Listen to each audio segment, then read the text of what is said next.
I was only 11 years old when this took place, so a lot of time has passed since then, but I'll do my best to recall the details of what transpired.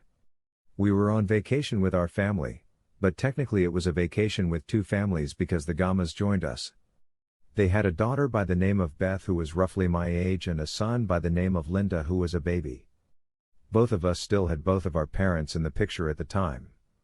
Since my father was unable to take time off from work, it was up to me to watch over my mother and act as the head of the household while we were away. We had plans to visit Yellowstone National Park. I've never been there, despite the fact that it seems to be a stunning location, because of what took place there. We needed 2 cars because there were 6 of us, so we split up, my mother and I in one car, and the Gomez family in the other. It would have been loud and crowded, and when Beth and I were in the car together on a road trip, our parents could have expected at least 2 hours of the song that never ends and enough punch buggy to drive anyone crazy. We could have crammed into one if we had to, but it would have been noisy and uncomfortable. However, Beth and I had small radios that allowed us to communicate with one another. We arranged the rest stops and the food stops in advance. Because the trip was going to take us 2 days, we worried less on the first day because we knew we were going to have to stop for the night in a hotel regardless. But on the second day, we wanted to make sure that we were following each other closely so that when we got to Yellowstone, we could stop and sightsee together. For this reason, we made sure that we traveled in the same direction. We couldn't find them after the first half of the second day. Me and Beth had been on the radios, discussing the animals that we were going to see and which ones we thought would let us pet them. We had been talking about the radios.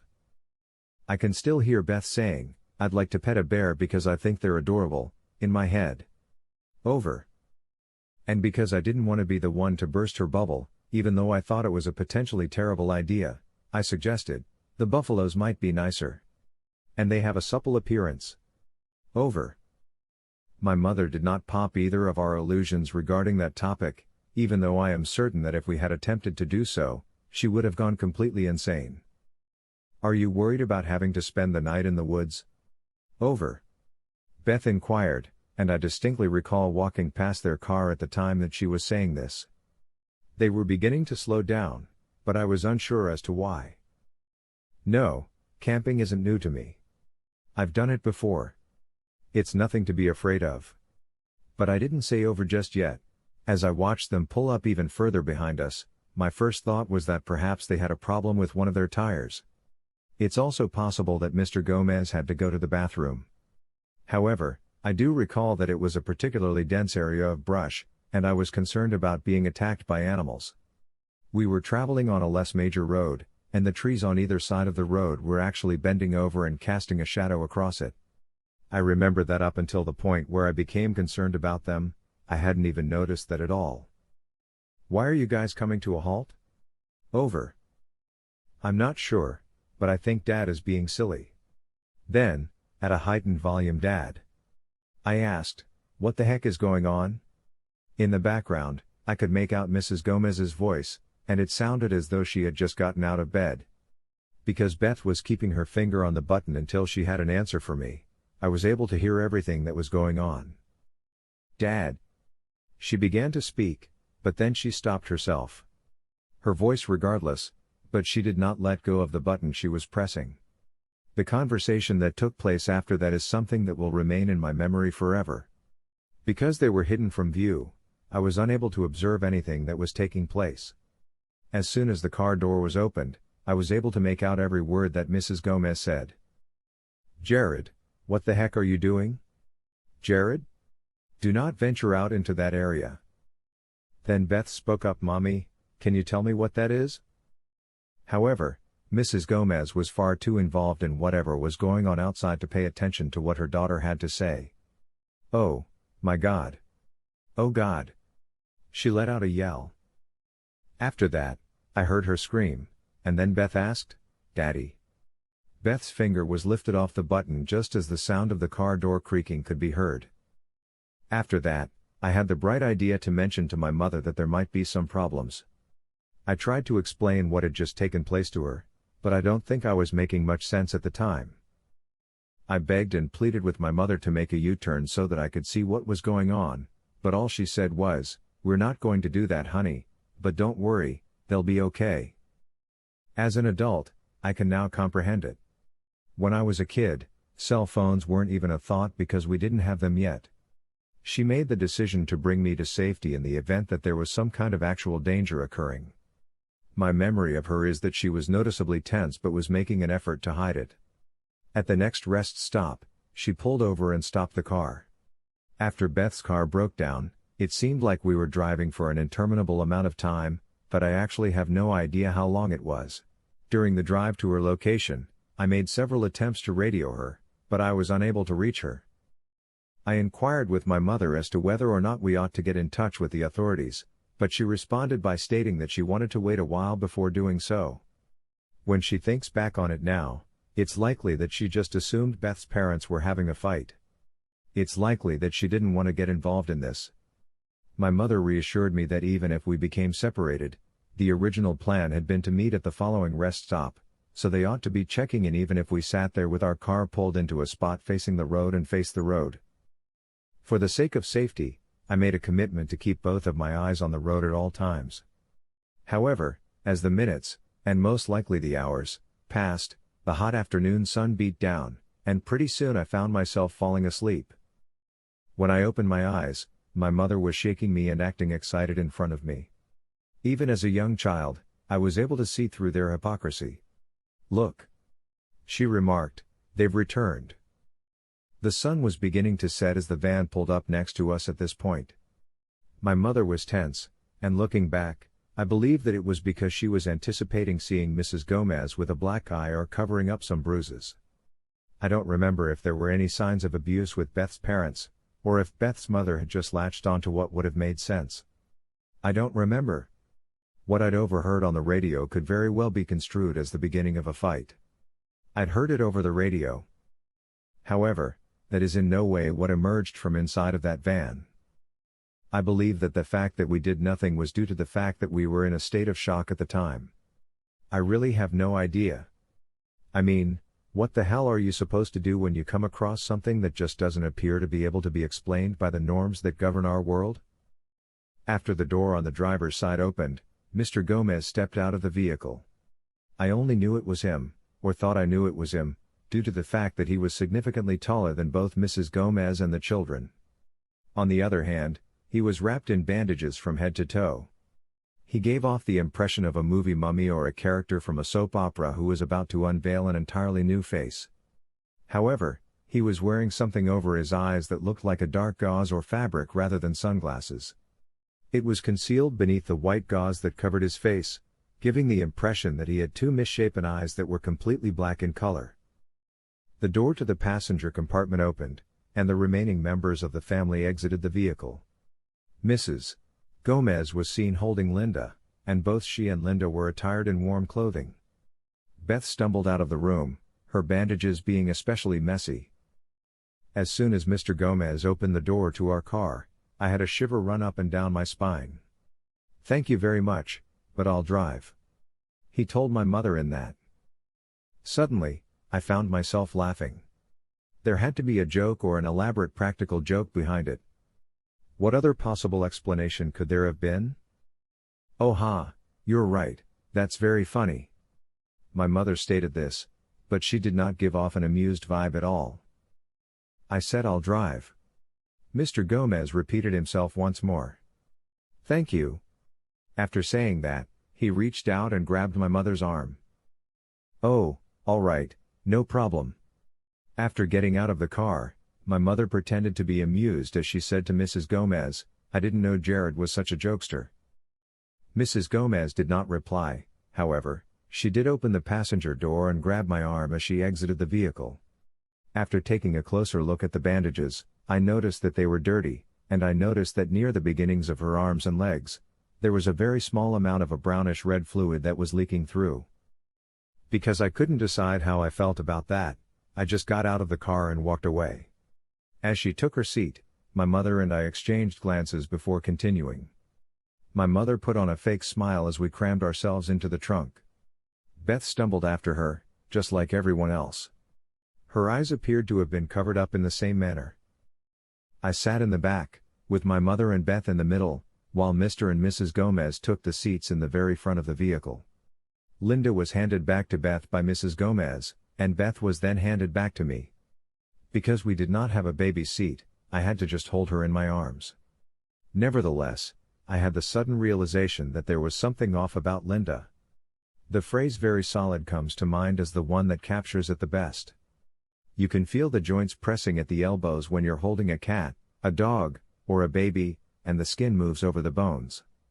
This is similar to how you feel when you hold a baby. You can get the distinct impression that it is a living creature because it has moving parts. It's possible that when you're holding something living, you won't be aware of this fact. However, what I was holding had none of that, and it stood out. It did not feel like skin was attached to muscle on Linda's arms, and those muscles had the ability to move.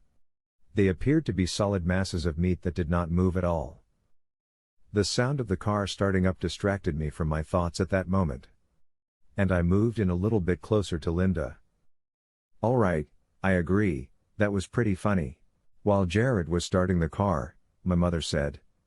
I began to feel concerned as Mrs. Gomez continued to be silent while holding that baby who appeared to have something seriously wrong with them.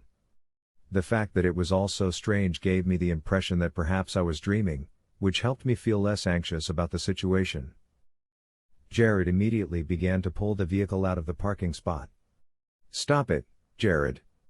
The mother yelled at him, "This isn't funny anymore." I ought to have been concerned about whether or not he could even see or whether or not that was even Mr. Gomez hiding under there.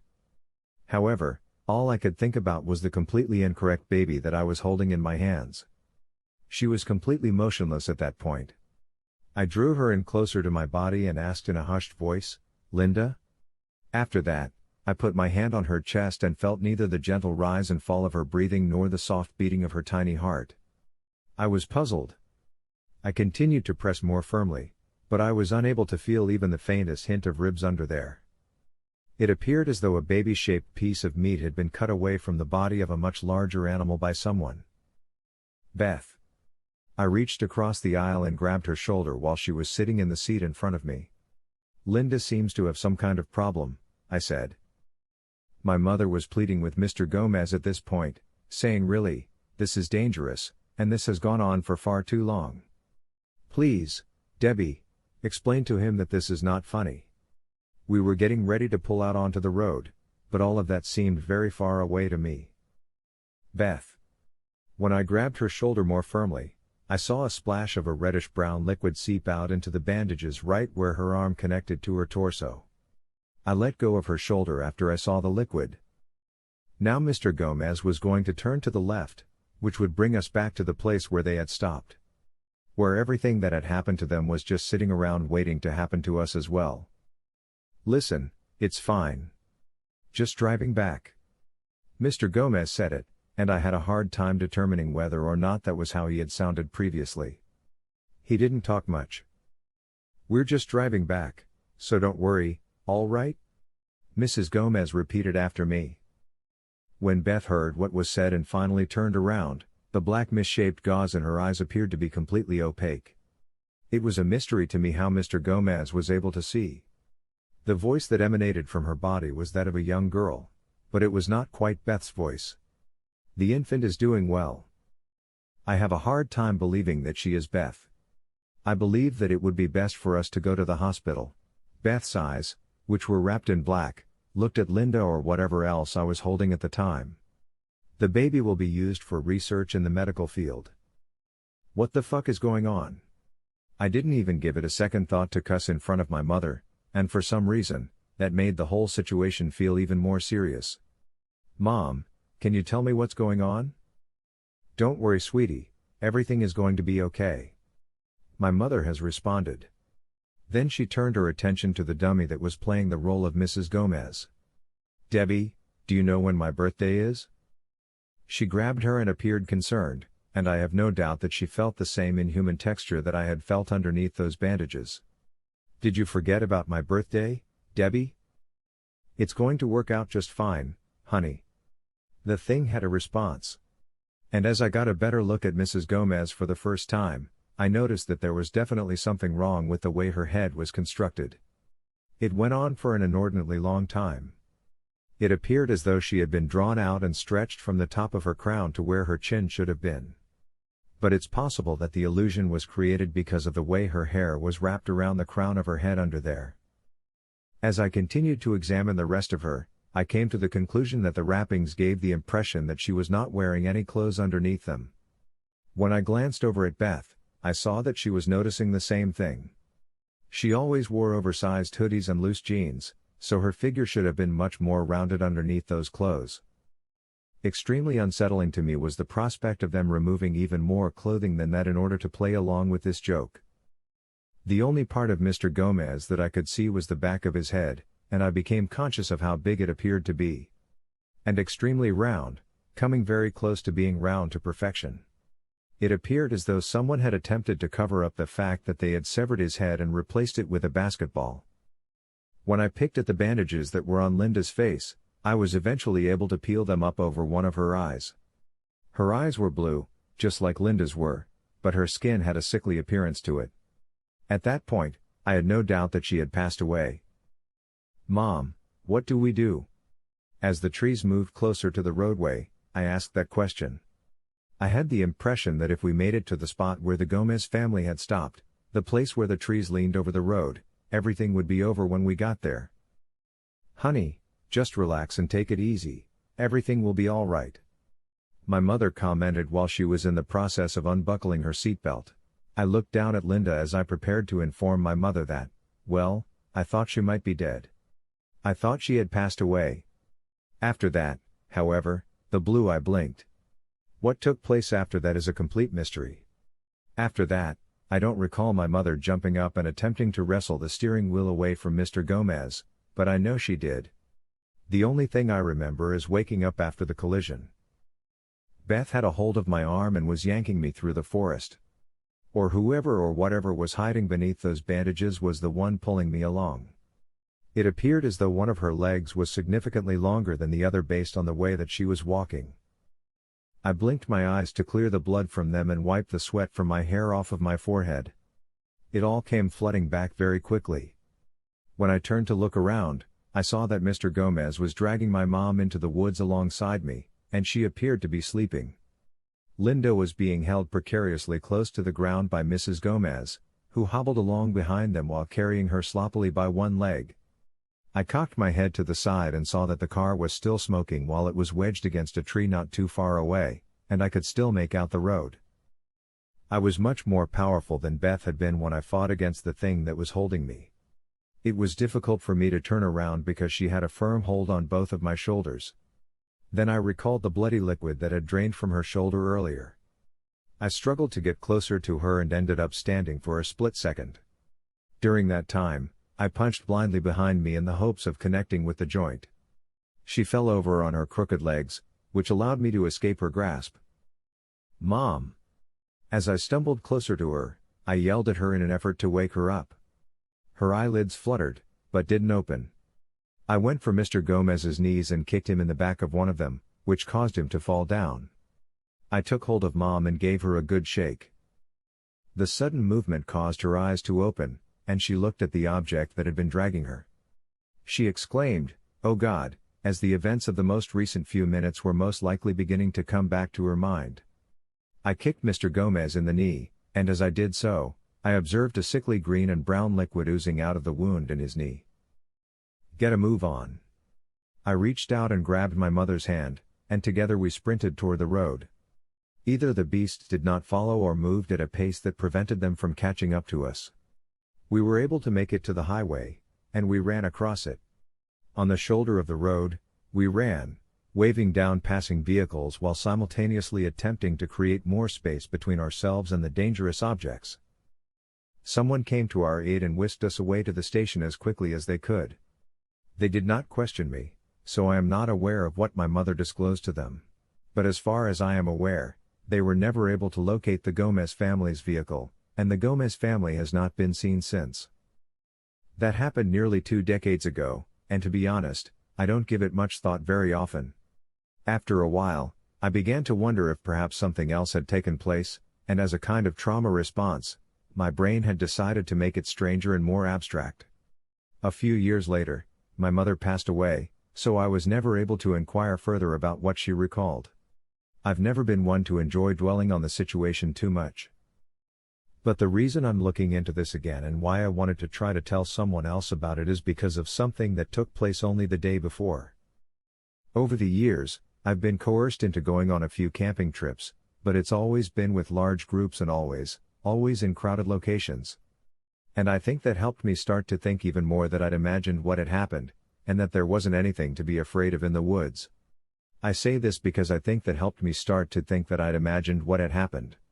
When taking extended road trips, it was reassuring to know there was nothing ominous waiting off to the side of the road.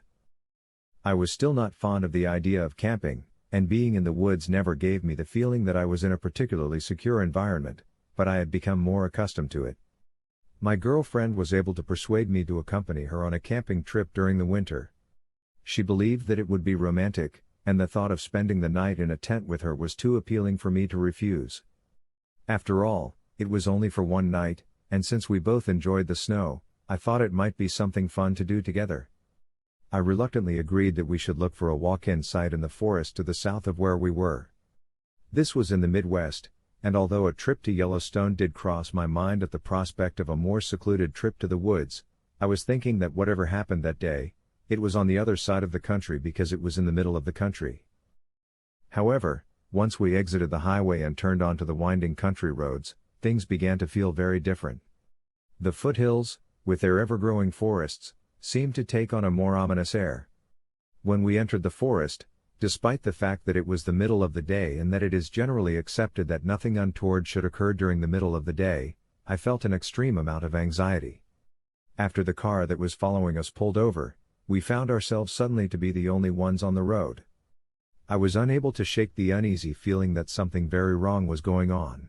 Our radio's reception was severely hindered by the hills, and we could hear only static. I reached over to turn it off, but before I could, we heard a voice come through, and it took me a moment to realize that it was the person I was expecting to hear. The voice asked, "Are you worried about having to spend the night in the woods?" And as I was processing what I had just heard, those words brought all of those terrible memories flooding back to me, and I had to slow down the car. The static crackled once more, indicating that it was over, and at that point I turned around. When my girlfriend began to inquire as to what was wrong, I quickly silenced her. After gauging my level of commitment, she gave in.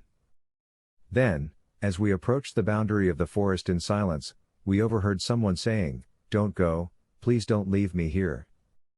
We were getting closer to the beginning of the forest when we once again became aware of her voice. Beth said softly, "I'm still scared of sleeping in the woods. I'm still so scared."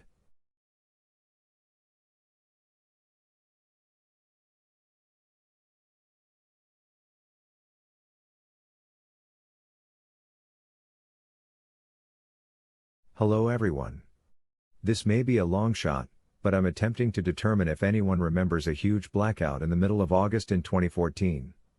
It was a significant occurrence at the time, but I've never encountered anyone who remembers it or is ready to discuss it.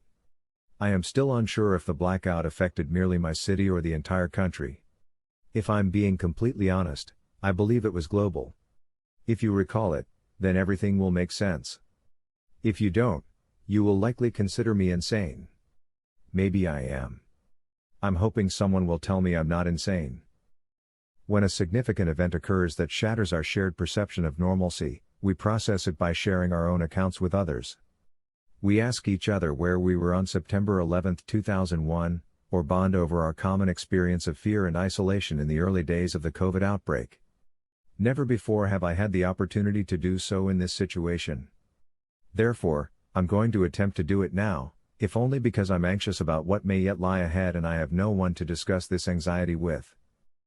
The blackout occurred on Thursday evening, August 24, 2012. Back then, my ex and I lived close to her parents, and we frequented their home for supper and television viewing. We were sometimes too exhausted from the workplace to engage in much social interaction. The only time we spoke was when we laughed at a joke in a sitcom or debated a theory about a show's mysterious plot. This evening was proceeding similarly until the lights went out. We were watching Jeopardy when the power went out, so it must have occurred sometime between 7:30 and 8 o'clock. It was odd because there was no stormy weather and the weather was rather crystal clear. As our eyes adjusted, we were able to see the stars beyond the living room window more vividly than ever before. In addition, we could see some flashing lights in the distance. It was an odd green light that flashed near the horizon like distant lightning. When my ex-girlfriend inquired about the flashes, her father, Brad, stated that it was most likely transformers exploding. As far as we could tell, whatever was creating the lights was silent, although it is certainly possible that it occurred too far away for us to hear it. My ex's parents resided in a suburb on the west coast of the United States that was not quite near to our city, but close enough that there was usually light pollution.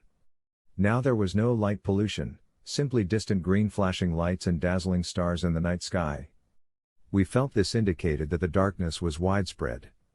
Both of my ex-parents' spouses grew raised in tiny towns, and they agreed that they had never seen a night sky with so many stars. It would not have been conceivable with a huge city full of lights less than 20 miles away, thus there must have been electricity out there as well. I recall Brad removing 3 flashlights from one of the kitchen drawers, and Lori, my ex-mother, girlfriend's lighting candles in the living room, kitchen, and downstairs bathroom. Brad went to the garage and returned with a radio powered by batteries. He activated it and fiddled with the controls in an attempt to fill the stillness. There was no audible sound. He tuned the radio to a local news channel and left the sound at a low level so that we could hear if someone began to broadcast. It was intriguing in a sense. You know that feeling of being in the dark, unaware of why the power went out and when things would return to normal? My ex and I were both scheduled to work the following day, and we were ecstatic with anticipation that we wouldn't have to go, like children watching snow fall on a school night and praying for a snow day. In addition, there was a sense of security in knowing that the power loss was not caused by a storm that threatened to blow a tree onto the house. We gathered on the floor of the living room and played Scrabble when Lori brought out some board games. After some time, the static on the radio cleared up and a gentle voice began speaking. My ex-girlfriend was nearest, so she increased the volume. I checked my phone, which was still charged, and noticed that it was just after 9:30 p.m. The voice on the radio was that of a lady. This is a message for the general public. There are currently significant power outages, and public services are restricted. Please remain indoors, and we will provide updates as they become available. The message played continuously, so we turned it down. It was a little unsettling, and we joked that this was a terrible method for keeping people calm. We discussed how none of us had ever heard a similar public service announcement during a blackout. The background message continued to play at a low volume until Brad got up and turned off the radio. It is unnecessary to hear it repeatedly. We will examine it before bed to determine if anything has changed, he remarked. Thus, we continued to play Scrabble. We concluded at 11:30 that we should probably retire to bed. My ex and I were unsure if we would have to work in the morning, so we decided it was better to be well rested. Lori offered us to spend the night in the guest room of her parents' home, where we occasionally stayed when house-sitting. It did not appear like we were supposed to go out. We checked the radio once more, the message remained the same, before retiring to our own beds. Outside the bedroom window, I could still observe green sparkles on the horizon. I set an alarm at 7:15 on my phone. I definitely should have conserved battery power, but I didn't want to miss work if the power was restored. We were awakened in the middle of the night by a loud voice coming from outside. Please stay inside. We will provide updates when we get additional information. It repeated and became more louder before becoming increasingly softer and further distant. I suppose it was one of those trucks with a loudspeaker or something, traveling through the neighborhood and broadcasting the message, but I didn't see anything outside. Only green is seen. My phone's clock indicated that it was 3:22 a.m.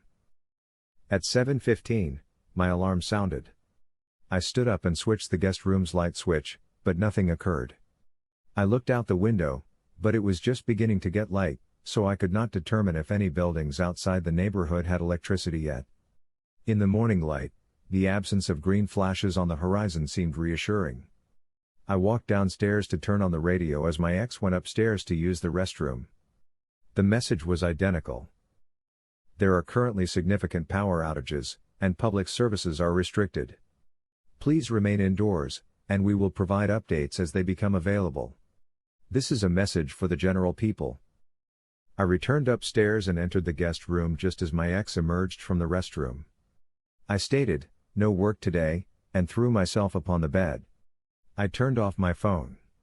Quickly, she joined me and we both fell asleep once more. We had the blinds open. The daylight provided a sense of security and warmth.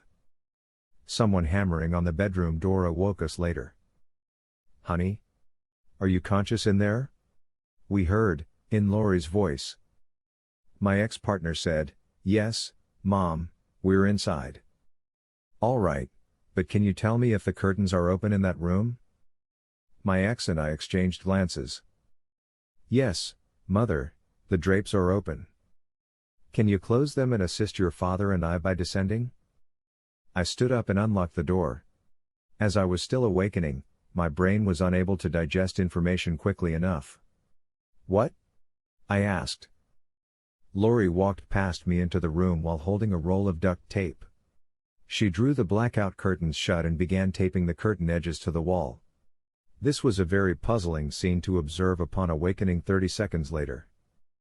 "Please proceed downstairs to assist Brad. He'll explain it," she stated. We descended the steps. The living room included a pile of blankets, sheets, and clothing. In the kitchen, Brad was taping a heavy blanket to the window. When he spotted us, he commented, "Oh, how fortunate. You're awake. I need you to take these garments and place them beneath the entrance and garage doors." A radio was playing. A fresh message could be heard playing. "This is a message for the general public. There is no cause for concern. Please remain calm. Remain inside and close the windows and curtains. Try to restrict the amount of outdoor air and light that can enter your home. As many windows, skylights, and door gaps as possible should be obstructed. Fill your bathtub and as many containers as you can with water from the faucet. We will provide updates when we get additional information." As the message continued to play on the radio, we assisted Brad and Lori in blocking as many exterior entrances as possible. My ex-partner and Lori worked upstairs, while I assisted Brad downstairs. We filled both baths with water and refilled each glass in the cabinet with tap water before leaving them on the counter. Once more, we were in the dark with only flashlights and candles for light. I activated my phone to check for service, but there was none available. My phone said that it was a little after 11 a.m. We took inventory of the food in the home. We estimated that we had enough food to eat comfortably for perhaps 10 days, possibly 20 if we rationed well. Brad believed it was premature to begin rationing, but we agreed to do so in 3 days if the situation did not improve. So we estimated that we had enough food for approximately 2 weeks. We all found it much more difficult to maintain our composure than the night before. The tension within the home was evident. We didn't want to turn off the radio because the situation had become so dire, so the PSA continued to play in the background throughout the day. We did our best to play games or discuss work and behave as though everything was normal. A few times, we heard the booming voice outside, likely coming from a truck with loudspeakers, urging us to remain inside and cover the windows. However, aside from that morning's surprise, not much changed during the day. We stayed up until we went to bed. Since the power outage, it had been relatively quiet outside, with the exception of the loudspeakers. We were all awakened late Friday night, or early Saturday morning, I'm unsure, by an unnerving sound from outside. It sounded like it was both very far away and just outside the home at the same time. It was a sound somewhere between a loud hum and the constant monotony of a brass horn. It did not fade in and out, rather, it was constant, filling the area around us. We all emerged from our own bedrooms. Everyone was noticeably shaken, but no one dared to look outside to locate the source of the sound.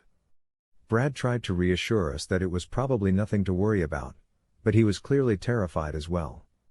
We decided to go downstairs and sleep together in the living room, when we discovered that the radio was no longer transmitting a signal.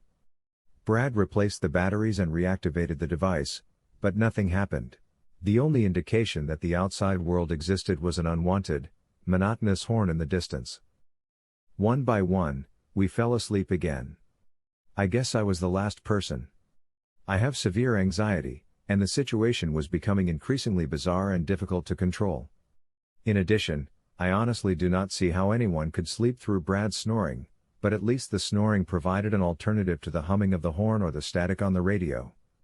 I eventually fell asleep, but it was a restless sleep, and I didn't get nearly enough of it. Saturday was the first day that I awoke. The wall clock indicated that it was just after 5 a.m. The sound of humming continued. This was my second consecutive morning without coffee, so I felt a headache but was not at all fatigued. I silently rummaged through the cabinets, hoping Brad and Lori would have canned cold brew coffee or something else with caffeine that could be made without electricity, but there was nothing. I discovered some Tylenol in the bathroom medication cabinet and took it before scanning the radio frequencies in an attempt to find another station that was airing. Nothing. A green flash appeared in the periphery of my vision. I observed that the tape on one of the living room curtains had become detached, so I went to reapply it to the wall. I had no idea why, but I felt compelled to peek outside through the opening, which I did. What harm could it do? Nothing close appeared to be unusual. The green lights persisted on the horizon in the distance. I reattached the tape to the wall and waited in silence until the others awoke, reading the Scrabble handbook. I have no idea what that Saturday was like for you guys, if you remember it at all, but for us, it was relatively uneventful. And that was actually rather pleasant. We prepared ourselves a breakfast tray of sliced fruit and unspoiled cheese that we found in the refrigerator. We played some games, Scrabble for a while, then Uno, and Lori let me to peruse the books in her room in search of something to read except the Scrabble handbook. The horn never ceased, and there was nothing new on the radio. I cannot recall hearing any loudspeakers during the day. I believe that glancing out the window that morning somewhat alleviated my anxiousness. Even though the green flashes were still strange, it was reassuring to see that the outside world appeared generally normal. Aside from the constant sound of the horn, this indicated that our situation had not changed significantly, therefore it felt less urgent and perilous. Even the horn's humming was becoming easier to ignore. I slept more soundly that night. When we awoke on Sunday and discovered that the electricity was still off, we were forced to consider rationing our supplies. We agreed to limit ourselves to one meal every day. I figured it would be best to go as long as possible without eating, so I skipped breakfast that morning. Brad replaced the batteries in the radio and double-checked that it was still tuned to the news channel, and we redoubled our efforts to remain calm and composed. We engaged in games. Lori attempted to instruct me in meditation. We argued over whether we would be rescued and whether we were in a circumstance that necessitated rescue. I believe we all had the impression that something was occurring that was more than just a power outage, but none of us knew what it was. Brad and Lori were persuaded to play Cards Against Humanity in the evening. The wall clock was the only way we could keep track of time. My ex-partner and I had given them the item for Christmas a few years earlier, but they never opened it. We discovered it in their hallway closet and pleaded with them to let us play it. Cards Against Humanity, we assured them, is one of the best ways to alleviate boredom. It had been a very long time since we had such a good time. We were roaring with laughter, especially after hearing Brad and Lori read out improper card combinations. We opened one bottle of wine, then another, and finally a third. We were most likely playing our fourth or fifth game when we heard a huge rumble outside and the entire house began to shake. I'm not sure whether you recall the earthquake, but if you do, you can appreciate the dread we were about to encounter. The ground underneath us appeared to be rolling. Items were dropping from the shelf. When the sheets and blankets began to fall from the windows, we all hurried to rehang them. That seems to be the most crucial aspect. I am aware that it is advised to shelter under a doorway or under a table during an earthquake, but we all had the instinct to shield the windows. Our only knowledge of the situation was that we were required to keep the windows covered. As the earthquake faded, we heard a distant siren blasting. Not like an ambulance. It resembled an air raid siren or another type of alert. I have never heard anything such. The sound of the horn once more replaced the rumbling of the earthquake. However, the horn was considerably louder, closer, and brassier than before, and it sounded less like a hum and more like a horn. No matter how loud the air raid sirens were, they were unable to drown out the horn. Once again, the static on the radio subsided, and we heard the voice. It was not the woman's voice this time. It spoke English, but I could not determine its gender. There was an unusual metallic echo to the speech, but it did not appear to be the result of radio interference or transmission issues. It was precisely as the voice sounded. This is an urgent communication. Please do not leave your homes. Do not go outside. Do not peek outdoors. Find a focal location in your home and never leave it. Cover your eyes and back away from all windows and entrances. It is crucial that you continue to listen to this broadcast. It occurred repeatedly. This is an urgent communication. As the horn sound grew louder, we all hurried towards the middle of the house, near the stairs. The earthquake had ended, but the house continued to tremble, possibly because to the screaming sirens and horn sounds that were now blaring all around us. Do not go outside. Do not peek outdoors. This voice was quite frightening. It is crucial that you continue to listen to this transmission. I then experienced a panic attack. My therapist says I catastrophize and anticipate the worst-case scenarios. I was stunned by the realism of all the instructions: fill the bathtubs with water, cover the windows, stuff any gaps with clothing, move to the middle of the house, and hide our eyes. It was plain to me at that moment what was about to occur. We were going to perish. This is the appearance of a full-scale nuclear attack. All of it was excessive. Too much background noise. Too much strain. Too many things occurring simultaneously. I had to leave the area. I struggled to breathe. I was going to die on the floor in the middle of the suburbs, not having seen the outside world for 3 days. I was barely sensible in my thinking. I concluded, screw it, and dashed for the door. I was unable to stay there. My ex-girlfriend screamed in terror and attempted to pursue me, but Brad held her back.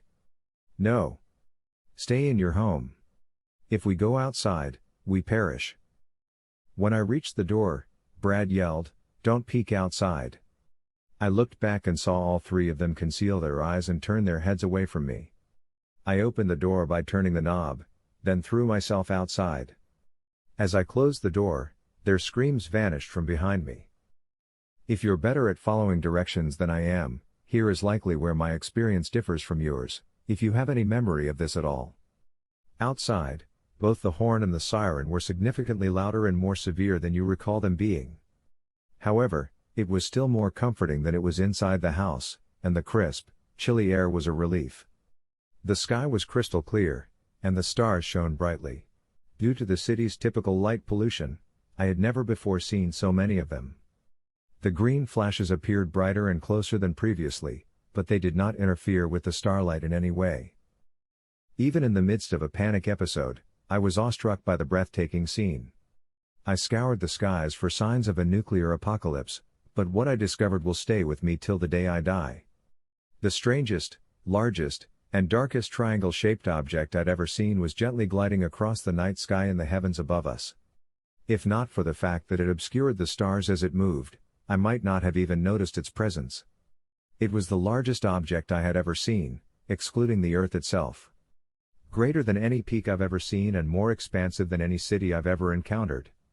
It appeared to be high up in the upper atmosphere, and it still encompassed almost 30% of the night sky, so I know it was quite large. Aside from the fact that it was flying, nothing about it indicated that it should have been able to hang in the air as it did. There was no visible propulsion or rotors. As I watched the object slowly carve a route across the sea of stars, the horn sound reverted to a quiet hum before fading away. The sirens also decreased until there was nothing but tranquility, and I realized that this vast ship was completely silent. It slowly traversed the night sky from east to west towards the Pacific Ocean. It ultimately reached the western horizon and began to gently disappear below the hills as it reached that point. As it moved, the stars concealed behind its infinite frame became visible. Mile after mile, it vanished behind the Earth, until I saw the last of it evaporate in a burst of brilliant green light on the horizon. In the depths of darkness, the globe suddenly lit up once more. Every house and street light around me shone brightly, and most of the stars appeared to vanish as a result of the city's light pollution. I heard a neighbor open a window, and laughter could be heard emanating from their home. Music could be heard in the distance. I peered at the western horizon for what seemed like days, questioning whether or not I had seen what I believed I had seen. It appeared impossible, but the memory is permanently etched in my mind. I eventually took a deep breath and began walking back inside. I made my way into the living room, where I observed Lori, Brad, and my ex-boyfriend all seated on the sofas and watching a television program. I sat next to them. Nobody spoke a word. My ex and I sat in quiet during the entire car journey home that night, and we went to bed without speaking to one another. The following day at work, everything appeared eerily normal, and nobody was eager to discuss the happenings of the previous 3 days. I sat at my desk, performed some basic work, and watched the clock approach 5 p.m. Nobody in the office brought it up or even hinted at anything out of the ordinary, and I was wanting to discuss what we all had experienced. I finally struck up a discussion with a coworker at the day's conclusion. She inquired about my weekend, and I responded with a chuckle that it was certainly memorable. Then I asked her how she was coping with all that had transpired, and she was truly puzzled in a way that was inconceivable for someone who had experienced even a small portion of what I had. Only then did I understand that no one else remembered what had transpired. I have not yet met anyone who recalls the 2014 blackout, distant trumpet, or earthquake, let alone the strange object blocking out the sky. If anyone knows what I'm talking about, I urge you to please let me know. This event has altered my entire existence and wrecked my understanding of the cosmos, and I have no one with whom to discuss it. Even if you didn't see the triangle-shaped ship that stretched for miles across the blackest night sky imaginable, it would be comforting to know that somebody remembers the power outage. It is incredibly alienating to feel as though this has been erased from our collective memory and to wonder if my memory is the sole remaining record of what transpired during those 3 days. I've kept my lips shut for a very long time out of dread of what my friends and family will think of me if I discuss what happened over the weekend. However, it is crucial that I determine if anyone else remembers any of this. I have been observing the night sky for 7 years, and for the majority of that period, I have not observed anything out of the norm. Until roughly 6 months ago, when I observed a black triangle obscuring the sky. It was considerably smaller than what I observed in 2014, measuring only a few hundred feet wide, but its shape was undeniably same. I've been noticing them more frequently as of late.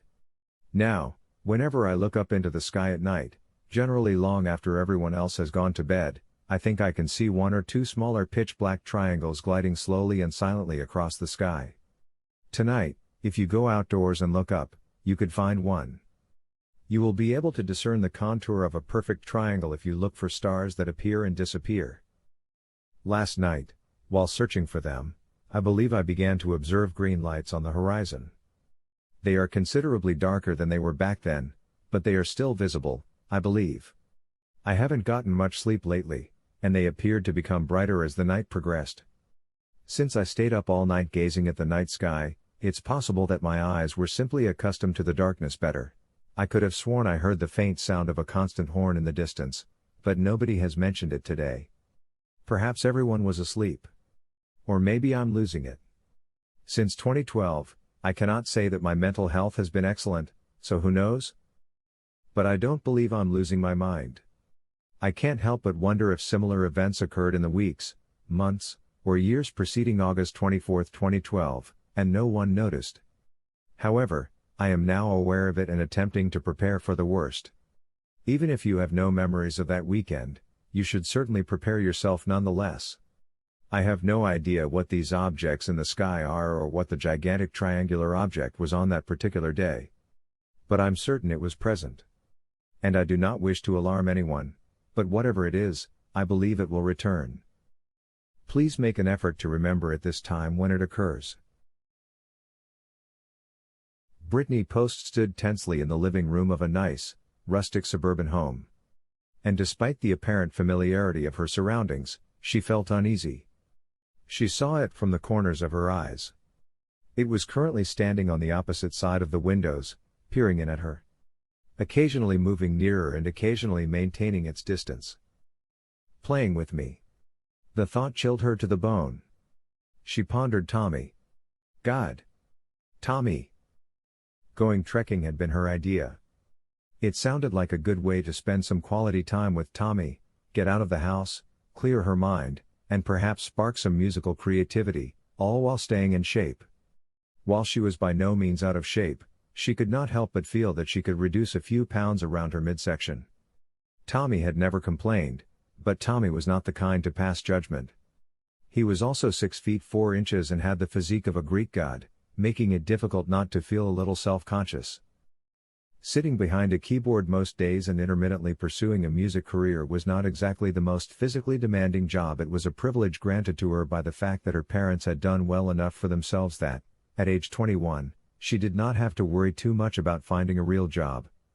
Certainly, she had college classes. But none of that captivated her as music did. Or Tommy, if you like. Which naturally lead to hiking. Tommy had been delighted to accompany her, and of course he was familiar with the best trails. The treks were just what she had hoped for. They had begun with some easy ones near to home before becoming more daring, and the hikes were all she had hoped for. She felt better and was confident that the music she composed was also superior. She had at one point begun incorporating the sounds of rushing water and chirping birds into her music, resulting in these calming, serene piano compositions that had achieved some success. Her internet following nearly doubled in the 3 months since she began doing it. Then, a shift occurred. She had no idea why. She did not sure if she had made a mistake or if she had merely drawn the attention of anything by chance. However, she realized that something was following her. She began to see it at night. There was a mysterious figure in the street outside her bedroom window. He was never completely in the light, but she could make out his soiled, mud-stained pants and cat-like eyes. Every night, she was convinced that it was getting a little closer. Then there came the presents. She began discovering them on her front door and automobile hood. Arrangements of clean, white teeth and animal bones, as though to indicate that something had been there. After a few days, she began discovering them inside the house. She found a squirrel skull in her drawer, tiny animal bones in the drain of her bathroom sink, and what she believed to be human teeth beneath her bedsheets. She had phoned the police, as expected. But they were virtually useless. Even with a police car stationed in front of her residence, they had not noticed the bizarre man standing on her lawn. He appeared to be closer than before. Tattoos like runes covered his bare chest. His jeans were filthy and mud-covered. His hair was long and unruly, and his hands were. They appeared to have very little visible flesh. Even from her window, she could observe the skeletal structure. She had not seen his face at that time. However, she understood that she did not wish to. Tommy was informed of the situation shortly after she discovered the fractured teeth. She expected him to dismiss her as insane. Instead, while she spoke, he gradually lost color in his face. His eyes grew bigger and wider, revealing an alien look of panic on his face. Tommy, being the towering black Adonis that he was the type of man who others instinctively avoided insulting. With sculpted features and a powerful, booming voice, he was an intimidating-looking man. Brittany did not care if he was one of the kindest and softest-spoken individuals she had ever encountered, or that she had once witnessed him sobbing while holding a kitten because it was too precious. He appeared frightening and was not a man who was easily frightened. Seeing such utter panic on his face and hearing him ask, "Do you see him too?" only increased her terror. That evening, he revealed to her that he had been observing the same man outside his window. He described how he simply vanished whenever Tommy attempted to confront him. And he had informed her about the bones he had discovered. Teeth, ribs, skulls, as well as. It appeared to have been a raccoon, but it had been torn up so severely that he was unable to positively identify it. Together, they had searched for a solution, but none could be found. The tattooed man appeared to be following them at all times. Brittany would spot him standing in her home's hallway, and Tommy would later tell her that he was in his backyard that same night. Not until 2 nights ago had the situation reached its climax. She learned of the assault from one of Tommy's roommates. Supposedly, they were awakened by a crash and discovered Tommy covered in blood on the front lawn. He had fallen from his window and suffered severe injuries. His survival was nothing short of miraculous.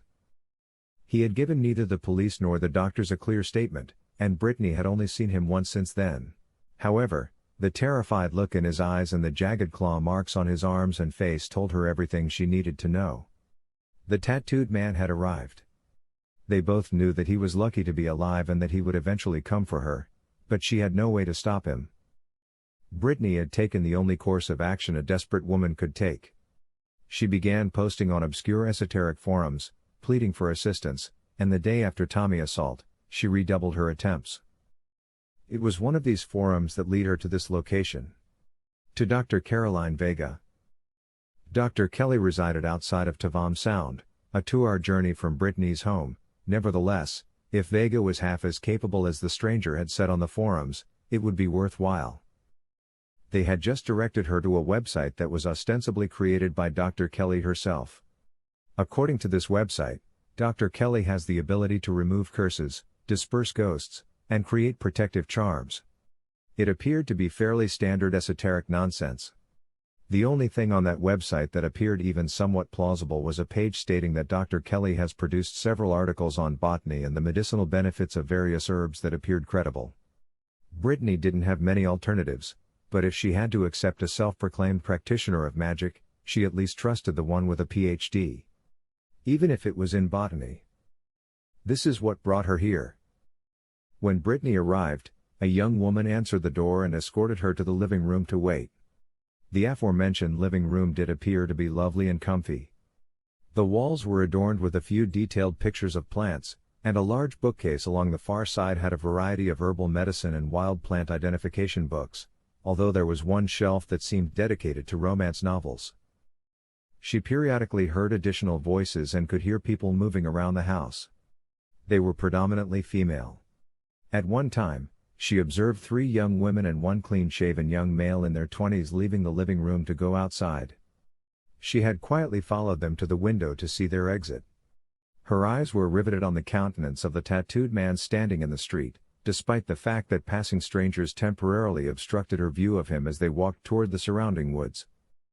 Brittany watched them leave, interested as to what they were doing, before returning her focus to where the tattooed man had been standing. He was absent now. She knew she could still feel his gaze on her, however. "You have to be Brittany." The voice behind her caused her to turn around and see a tall woman in her 30s standing in the doorway behind her. Her red hair was styled in a bob cut. She had glasses with wire rims, and her outfit revealed a considerable amount of leg. Brittany knew her from her website image. "Yeah. You must be Dr. Vega, no? Please. My friends refer to me as Caroline," she said as she extended her hand to shake with Brittany. "Why don't you come to my office, and we'll see if I can't discover a remedy for your ailment?" Brittany smiled hesitantly, nodded, and then let Dr. Kelly to lead the way. "I hope my students were not a nuisance," she stated. "I attempt to keep my home accessible to them. I have other bedrooms available. You are aware that not everyone can afford to both pay college and rent a place to live. However, I like to assist when I can." "No. Absolutely not," Brittany responded. "You instruct?" "In town, at Upper Lake University. I am in charge of the plant biology program. Work is actually pretty fulfilling. I've been doing this for as long as I can remember, so it's rewarding to step back for a moment and attempt to teach the next generation." "How long have you been interested in plants?"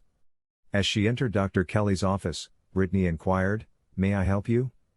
She observed a mischievous grin on the woman's cherry-red lips. "I truly cannot tell you. I assume that for as long as I've been living. However, I'm guessing you're not here to discuss plants." She then indicated a seat on the opposite side of a wooden desk. She sat down in what appeared to be a robust office chair. "No. Brittany responded as she sat down. "Your website indicated that you are knowledgeable about entities or curses." "Dear, I am likely one of the few individuals in the world you might consider an authority on this topic," Vega answered. "I'm assuming you're seeing something," she said in a more somber manner, after her initially cheery tone had become a bit more grave. Brittany opened her mouth to speak prior to nodding. Have you examined it closely? Could you describe it? It's a guy. She whispered, he's tall. His hair is lengthy. Long, dark hair. These tattoos cover his entire chest. Like runes or veins. His hands also. They seem skeletal? Jennifer nodded. She observed Vega's forehead furrow. I see. Since when have you been seeing him? Nearly a month. Initially, I only encountered him at night and from a distance. And now? He is now everywhere. He has also been leaving bones and teeth. I've been discovering them in my home, and just last night. I believe he assaulted my boyfriend. He was also observing him. Is your guy still living? Her tone was so matter-of-fact that Brittany felt a pit in her stomach. She nodded.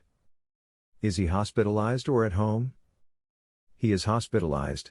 I saw him yesterday. Is he going to be all right? If he is still alive, then yes. I may very possibly be able to assist you both. However, it will be. Well? It will not be altogether simple. I am familiar with the described entity. The majority of my documents refer to him as Lemuel. He is elderly. Older than me, even. He is also hazardous. However, can we get rid of it? Brittany inquired with desperation in her voice. Yes, you can drive it away. I am aware of a means to injure such creatures. It will not be fatal. This type of thing tends to persist. However, they do not tolerate discomfort well. Find a means to damage them, and they will retreat and escape like if they were a wounded animal. However, you must act immediately. Lemuel does not have a time limit for playing with his prey. However, it appears that neither you nor your boyfriend have much time remaining.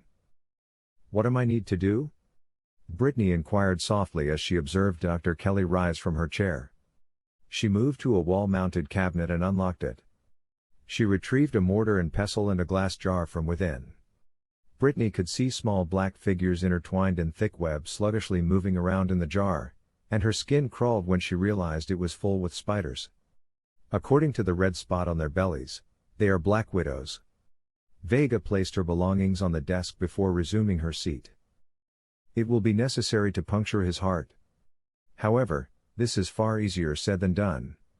Only a weapon enchanted with the suitable rune will be able to harm such a monster. And you'll require a specific poison to severely harm him. She removed one of the slow spiders from its web by opening the jar and dipping her fingers inside. Brittany shuddered as she observed the spider writhe and kick its legs. She observed it frantically burying its teeth into her fingertips.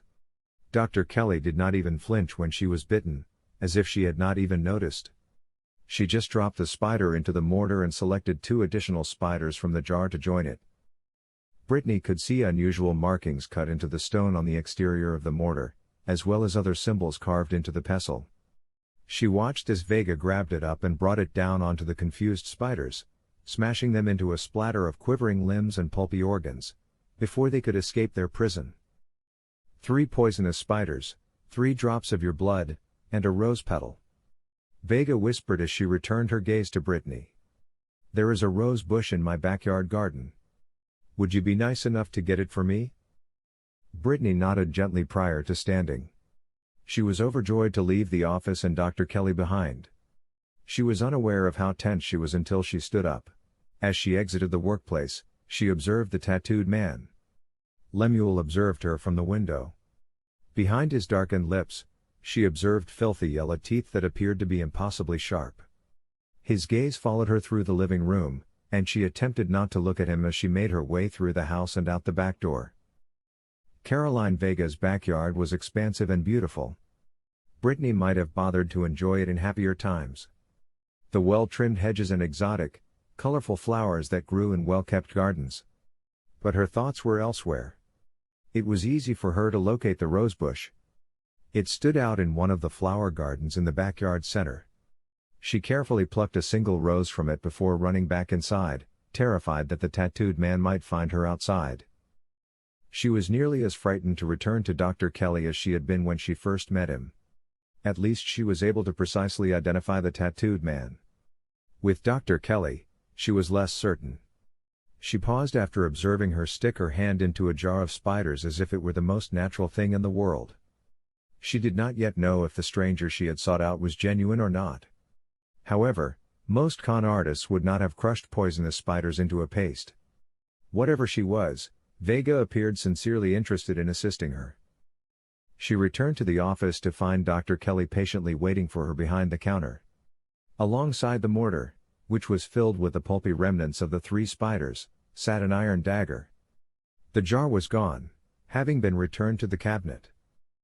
"Many thanks, my dear," Vega whispered as she delicately removed the rose from Brittany's hand. As she extracted it, she allowed the stem to brush across her fingers. A thorn pricked her flesh and caused a superficial wound. Brittany attempted to retract her hand in pain, but Dr. Kelly grabbed her wrist. We'll definitely need that." Before gently moving Brittany's hand across the mortar, she stated, "Just unwind. It's only a small scrape." Before the first drop of blood landed into the concoction, crimson blood flowed from the fresh gash on the side of her index finger. The first one was followed by a second and a third before Dr. Kelly released her wrist. "There is great power in blood," she stated. "It's one of the most personal items you can utilize in a spell of this nature. You'll need that for such a toxin." She delicately removed one rose petal before placing it on her desk and pulverizing it into the spiders and blood combination. Then, when there was nothing left but a thick, dark maroon mixture, she took the pestle and, with almost reverent gestures, slid some of the mixture along the blade. "I should warn you immediately. If you so much as cut a mortal man with this, you will curse him with a slow and agonizing death. So use extreme caution when handling this blade." After coating the weapon with the liquid, she placed it on the table in front of Brittany and met her gaze. "But it will injure everything on Earth, with the possible exception of the gods." Brittany slowly retrieved the blade. She examined it before returning her attention to Vega. "Do I simply have to cut him?" "Yes, a small cut will hurt him. It may be just enough. But I'd recommend you take no chances. Put it in his mind. This is the only way to be absolutely certain." She nodded and then exhaled. "I'm sure you've observed the surrounding woodlands. They are thick and solitary. A suitable location for a beast like Lemuel. Why don't you take a stroll? I'm guessing he won't let you go without a fight." Her comments gave Brittany another chill, and goosebumps appeared on her skin. She felt Dr. Kelly's touch on her shoulder as this occurred. It's acceptable to feel fear. However, remember that you are not defenseless. Not any longer. I doubt that he will recognize it. As ominous as her remarks had sounded previously, they now appear almost reassuring. Before nodding, Brittany took one more look at Dr. Kelly and then at the knife in her hand. "I'm not defenseless." She repeated her statement. Dr. Kelly accompanied her to the door, and as she stepped through it, Brittany could feel her heart hammering in panic. However, she headed towards the woodland while clutching the iron dagger fiercely. She detected motion behind the trees. She was aware that the tattooed man was observing her. Awaited her arrival. She would not keep him waiting for long. The forest engulfed her as she entered it. After around 10 minutes of walking, she turned around and could no longer see where she had begun. How many tales have ended when the hero is about to fight the monster? She contemplated to herself. How many of these warriors survived the ordeal? She attempted to control her breathing, but it felt impossible. She clung to the dagger despite knowing that her life depended on it. She was surrounded by a silent jungle. No birds, no animals. Only an awful, oppressive silence was present. She closed her eyes and sighed, attempting to control her panic. But there was truly no point. How many lives has this creature taken? How many idiots were foolish enough to charge into the woods for a suicide showdown? She whirled around after detecting motion behind her. As far as she could determine, nothing was present. She pondered Tommy and questioned whether he was okay. She considered the possibility that he was already deceased. So many what if? Questions, so little time. More movement. The splinter of branches. She turned around to see his long, lanky form stalking through the trees with his animal-like gaze fixed on her. He paced like a hungry tiger in search of food. His hands, which were primarily of sinew and bone, flexed like claws. He measured her up in preparation for an attack. She raised the dagger and held it between them as if it could save her when he stopped. She observed him clenching his teeth. She could sense hunger in his eyes, but what she noticed most was simple sadistic delight. He opened his mouth, and the sound he produced was the demonic roar. It was very loud. A reverberating shriek that seemed to vibrate through her skull and reduce the brain tissue to pulp. She wanted to flee, but she was too terrified to move, and her only response to her terror was to scream. Her legs were shaking, as she realized that she was up against something that might not only pull her limbs from her bloody bodies, but something that would derive such enormous pleasure from killing her that it would relish her demise. It would cherish every ounce of misery it extracted from her writhing, scream-filled corpse, denying her the pleasure of death until the very end. The tattooed man riveted her with its gaze once more, beaming from ear to ear as it approached her. No. Brittany wept as it approached. She lurched backwards and lost her composure. No. She took only a few steps before falling. She fell steeply to the ground after being pushed down a modest incline by a boulder that was partially concealed in the earth. The knife slipped from her grasp as the tattooed man approached closer, collapsing to his hands and knees and crawling toward her like a twisted, vaguely humanoid monster. It glared at her from atop the slope she'd recklessly tumbled down before slithering towards her like a serpent. Its gaunt, lanky body crawled over hers. Its body spilled water upon hers. Its breath filled her nostrils with the stench of rotting meat. It observed her and savored her terrified cries, knowing it had her. It moved closer and slid a black tongue up the bare flesh of her neck, leaving behind a path of writhing maggots. She could feel it determining where it would start tearing her apart. Against her fingertips. She could feel the blade resting on the ground, just beyond her reach. Brittany closed her eyes as she clutched it, knowing she would be killed before she could save herself, but resolute to make her final act one of defiance. She brought the knife to the tattooed man's chest and drove it directly into his ribcage. The thing shrieked, producing a sound like to shattered glass and nails on a blackboard. It retreated, grabbing at the dagger in its chest as its eyes widened with agony and rage. Brittany reopened her eyes and saw as the creature scrambled away from her, writhing like the spiders Dr. Kelly had crushed to create the venom that was now coursing through its veins. The chest wound seemed dark and necrotic. Despite the creature's inability to withdraw the blade, the dagger appeared to break in half. The handle dropped to the woodland floor rusted and rotting, as if the poison had consumed the metal. The blade remained buried in its chest, hardly discernible among the massive amounts of dark blood that oozed from the wound. Brittany anticipated to see a renewed wrath in the tattooed man's eyes when he locked her with a glare. She instead observed perplexity. She witnessed fear. This predator had no tolerance for suffering. It was unaccustomed to being injured. It appeared to retreat, prompting Brittany to do the same. She pulled herself backward before regaining her footing and beginning to run. The screams of the tattooed man pursued her, but when she turned around she saw the creature still on the ground, desperately attempting to remove the shattered sword from its chest as it crept farther into the forest. Despite this, Brittany continued to run. She wouldn't stop till she saw the Tavam Sound suburbs again. And when she finally returned to the brilliant sunlight, she went on her knees, wrapped her arms about herself, and wept. The tattooed man's shouts faded into the distance. Those screams were ones she would forever hear in her nightmares. As the beast that had been pursuing her vanished into the darkness of the forest, she allowed herself a glimmer of hope that it would not return. It took her nearly a month to return to Tavam Sound. A month had passed without her discovering any teeth in her bed or seeing any forms standing outside her window. She asked Tommy periodically if he had witnessed anything, but he always assured her that he hadn't. The look of calm relief in his eyes as he stated this convinced her to believe him. When they last spoke, Dr. Kelly advised her that she was not interested in payment. These kind of objects have no monetary value. She has stated, those that seek me out are typically in need.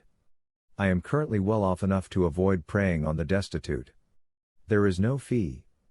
Simply stay safe. Disseminate the word. Brittany had vowed that she would do so. But it wasn't nearly enough for her. She had been unable to forget Dr. Kelly since the day they first met. This woman understood things that the majority of people would never grasp. She chose to use her expertise to aid others in need. It appeared quite noble. Significantly more noble than a music career, which hardly seemed that exciting after surviving being hunted by some sort of monster. So, Brittany informed Tommy that she would be gone for a couple of days and return to Tavam Sound. Dr. Kelly was, after all, a teacher. Perhaps she could accommodate another pupil. I once worked as a detective for missing persons. I left because of this situation. I joined the police when I was just 21 years old. I have always been intrigued by the concept of missing people situations. Finding missing persons had a purity and righteousness that was difficult to find in other aspects of law enforcement. It was also more exciting than dealing narcotics and more morally clear-cut than homicide. It was a flawless job, and I would always be doing well. Naturally, it took me 6 years of pacing the beat before I could finally sit for the promotional exam to become a detective. Then, it took another 4 years until the chance to switch to the missing persons department presented itself. Not many individuals can say they are truly passionate about their work, but I could feel that I was making a difference every day. Returning a kid to their parents who had been assumed dead is a very gratifying event.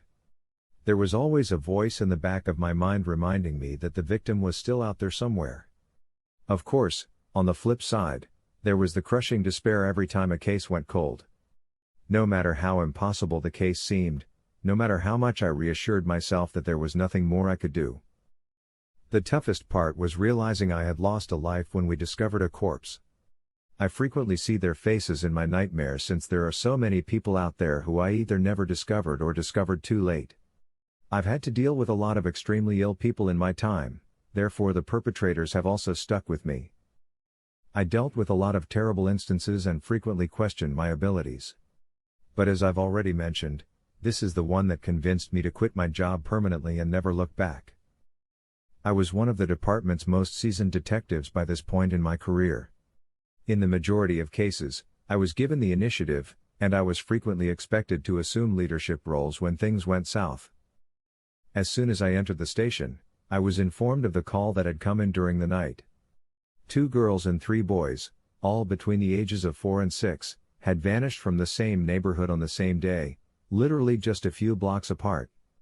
Out of respect for them and their families, I won't give you their names or who they were. Additionally, I won't include any locations or other specifics that could give the case away. Trust me, the less you know about it, the better. I made the executive decision to approach this case as a serial kidnapping case because of the striking similarities in the circumstances surrounding each disappearance. Typically, a creep would drive a van through the neighborhood picking up as many children as he could. So we started working right away. Although it's cliché, the first 48 hours are actually the most crucial in situations like these. I sent junior detectives to interview the other parents while my partner and I went to interview one set of parents because we wanted to move quickly. The parents I spoke with stated that they had last seen their son playing on the front yard the morning before. The mother had been watching him from outside, but she had to quickly hurry inside to turn off the oven. When she hurried back outside, her son had vanished. Short inquiries to the neighbors yielded no further information. None of them had observed anything. The other detectives had returned with similar accounts of parents turning away for a brief period of time while their child vanished. Without any leads, we started our next phase, which was looking for CCTV in the neighborhood. Fortunately, there were busy shopping malls and high streets surrounding the suburbs where the children were removed. These locations frequently have a large number of security cameras. But obtaining and reviewing so much video takes time, and we were wasting critical time. My superiors gave me the go-ahead to enlist additional officers in order to promptly verify every camera. I'm proud of my team because we found the correct video in just 24 hours. The 2 detectives who had discovered the evidence, myself, and a few of my higher-ranking co-workers convened in my office to examine it. When they showed the video to us, those two, who were only junior detectives at the time, seemed a little uneasy. They told us the clip's content was weird before we all settled in to watch. In retrospect, that wasn't the right word to use. We urged them to summarize the contents of the video, but they insisted that we watch it for ourselves first. At the back of a grocery store, facing one of those street depots where food trucks pull in to unload and resupply, was where the camera that had captured the video. When you pass those spooky-looking, old cardboard box-filled lanes behind shops on the street, something feels eerily off. The perp must have gained access to this particular property because it had openings on 2 public highways. It makes sense that no one noticed because the roads were unusually calm for the area. The lengthy lane was vacant when the CCTV footage started. Then, way back, right at the end, we started to see a pixelated, hazy figure emerge from the shadows. It was still in the poor quality image stage, so we couldn't tell what it was. The shifting jumble of fuzzily colored pixels became closer and closer until we could make out an adult walking with a group of kids following behind him. We were surprised because it is uncommon for kidnappers to remain on foot. This made it far more difficult to understand how he could have abducted the children covertly. We all audibly gasped when the gang finally came into clear view. A combination of shock, perplexity, and, in my case at least, panic. In your line of work, you encounter many terrifying situations, but few are comparable to what you saw on the video screen. I'll do my best to explain the bizarre sight that greeted us. The figure was dressed in a strange outfit, and we could tell that he was a male because of his towering height. He was wearing one of those Mr. Punch masks, which is a creepy mask with a protruding chin, a nose that was too large, and bulging eyes. The skin of the mask's face had been painted inexplicably palely, almost snow white, contrasting shamelessly with the cheeks that were dyed red, giving the inadvertent appearance of someone who was close to death. I won't be hesitant to admit that the mask's cartoonish design and wildly exaggerated angles and features left me feeling really uneasy. Something about the bulging eyes, with their inflated veins and crudely drawn pupils, gave the impression that they were staring at me through the screen and into my head. Additionally, although being simply a mask, the smile exuded an unmistakable sense of malice and cunning intent. I was incredibly terrified when I spent too much time staring at the mask. I had the impression that something dreadful and evil was scouring the world for me. Whoever the person behind this face was, they were a disturbed person. The man wore an odd hat, one that was black, resembled a medieval jester nearly exactly, and had silver baubles at the end of each sleeve. His hair was hidden by the cap and bells because they extended long enough down the back of his head. He was wearing an odd coat that seemed more like a robe. It was overly long, spilling below his ankles, pooling on the ground around him in folds, almost like a tiny bridal train. It had no buttons or a zip. The garment was made of thousands of colored patches that were sewed together, although it wasn't particularly colorful. None of the patches were colorful or vivid. Instead, they were all varied shades of dark brown, gray, deep maroon, dirty yellow, chemical orange, and inky green. The coat's lack of any aesthetically acceptable colors gave the impression that it was intentionally designed to be unappealing to the eye. There were many more pockets on the coat than could ever be stuffed. There seemed to be a pocket sewn into practically every patch. A ribbon handkerchief protruded from each of these pockets, the two on his left and right hip. The handkerchiefs featured an alternating diamond design in black and white. The children were holding onto the handkerchiefs firmly as they extended a few meters behind the father. These children were the missing children we were searching for, according to a facial scan of theirs. Yet none of them appeared traumatized, and none seemed distressed or in tears. They were all holding handkerchiefs while grinning and laughing. The cloth strips resembled those endless magic tricks performed by magicians. 3 kids on one side and 2 on the other clung on with both hands. They definitely had been trained by the jerk in the mask because they skipped ahead joyfully and enthusiastically. Uncomfortably, he began to skip as well. He made merry hops with his knees up, resembling a dance or jive. Every time he jumped up and down, he lifted his feet, which were covered in peculiar, pointed shoes with upward curling heels. The man put a wooden pipe to the mouth hole in the grinning mask's mouth while keeping time to this spooky jig down the dark lane. He was continuously playing the same song. That song has long been one of my favorites. There is something incredibly captivating about the straightforward melody that is repeated again and over. However, hearing it in this environment was absolutely horrifying. I couldn't take my eyes off the screen as I was listening to the song for an extended period of time since it was so captivating and nearly hypnotic. Additionally, the musicians playing had a lingering, unidentifiable dissonant sound every now and again. The eerie figure at the front guided the troop as they walked through the lane until they were no longer visible on the security camera. My colleagues investigators and I were astounded and unsure of what to make of it. We had never seen something like this in any of our individual careers. Was that ominous person truly there somewhere? Could this actually be happening? We weren't going to leave those kids with someone that deranged, but at least it helped to reinforce our resolve. We rapidly sent reports asking anyone who might have seen someone who matched the peculiar description of the individual we had seen to contact us as soon as possible. Witness sightings were our greatest hope at that moment. I erred by telling the distraught parents that their children will be returned home. But as the days passed, we were forced to expand our search beyond the city to the district and, eventually, the state. We wanted to catch him without a doubt. We held our first press conference and, along with it, we shared a still image from the security tape, which prompted a lot of absurd inquiries. I believe the kidnapper was given his name, the Piper, by the first newspaper immediately at the conclusion of the first week. I have to admit, that made sense.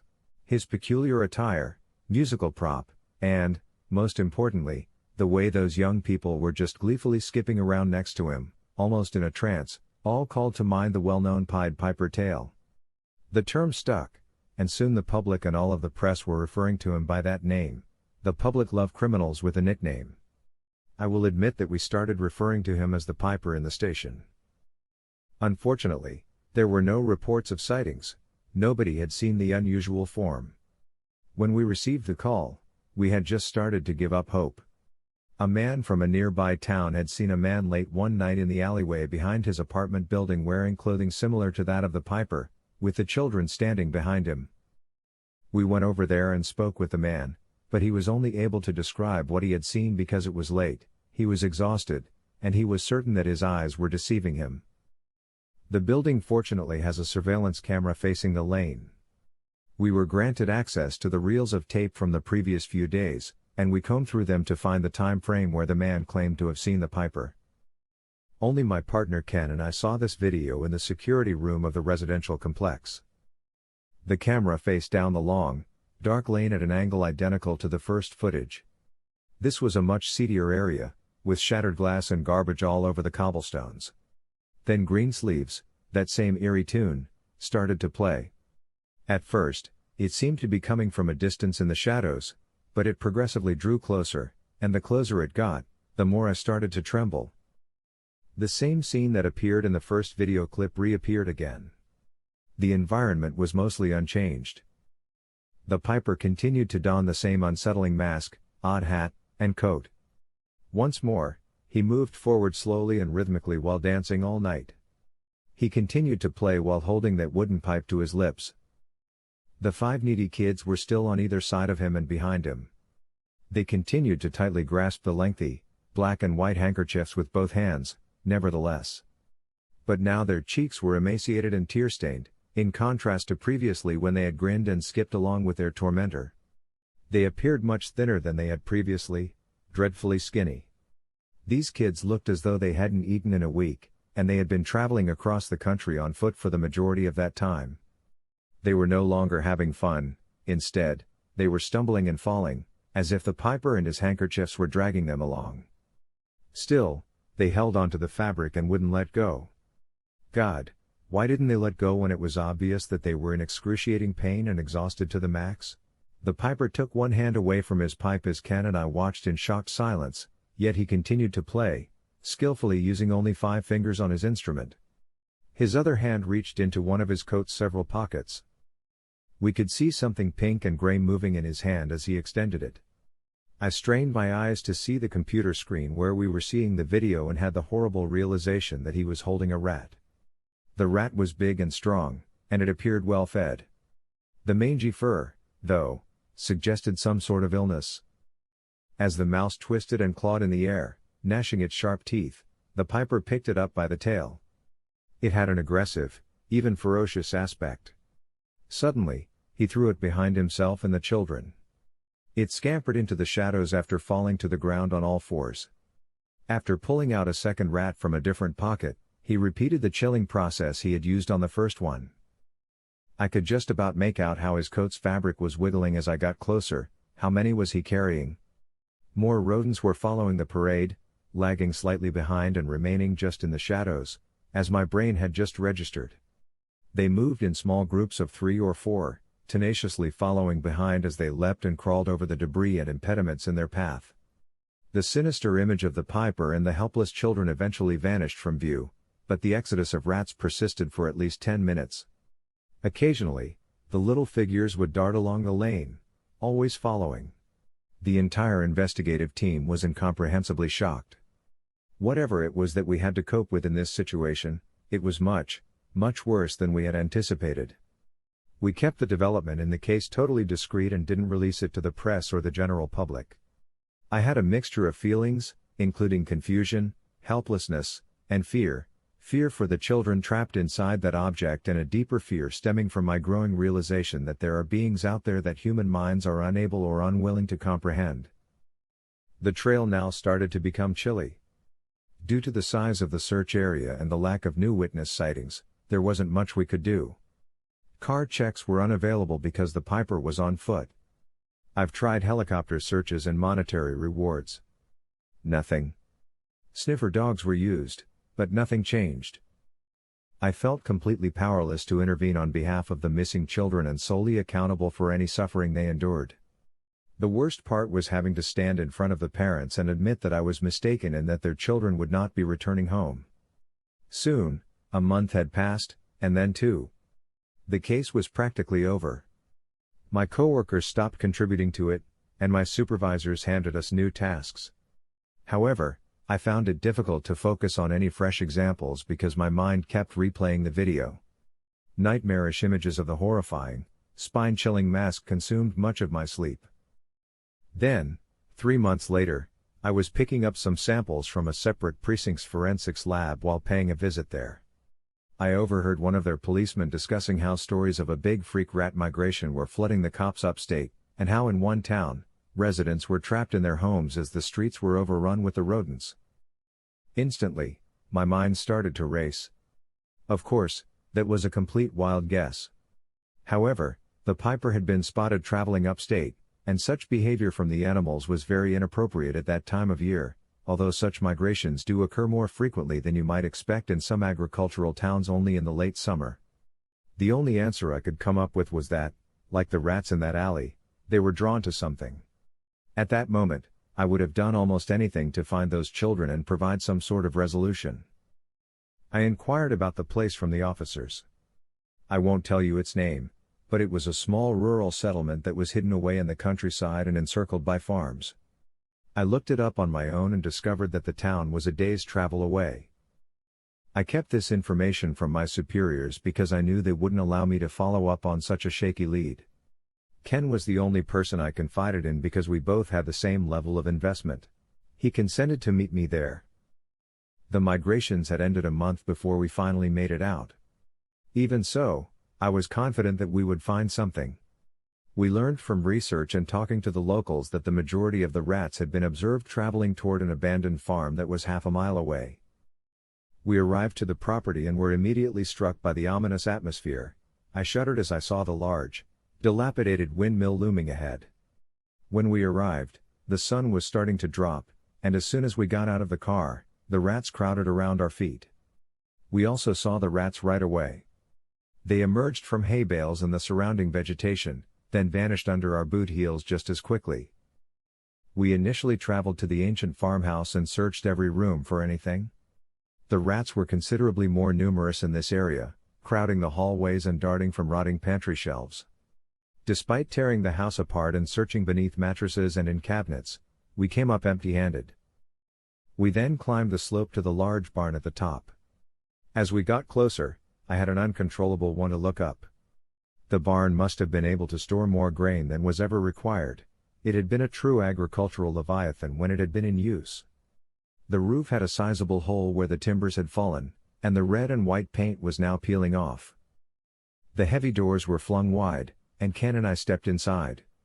We were immediately struck by the smell, which was completely horrible and reminiscent of death. There was nothing within, it was completely dark inside. We carefully moved through the bulging hay piles that were stacked on top of one another all the way up to the roof after turning on our torches. The ground was covered in several inches of heavy, muddy straw that was also covered in mouse feces. Weak moonlight coming through the ceiling opening and our torches were the sole sources of illumination. The rats were all about us, continually scuttling by, brushing up against our legs. The haystacks appeared to be alive because they were writhing and twisting when I shone my flashlight on them. The items must have been completely packed inside each bale. One would occasionally spring from the hay. The rats were a source of worry for me. While they never quite mustered the bravery to attack us, they hissed and bared their teeth whenever we passed by.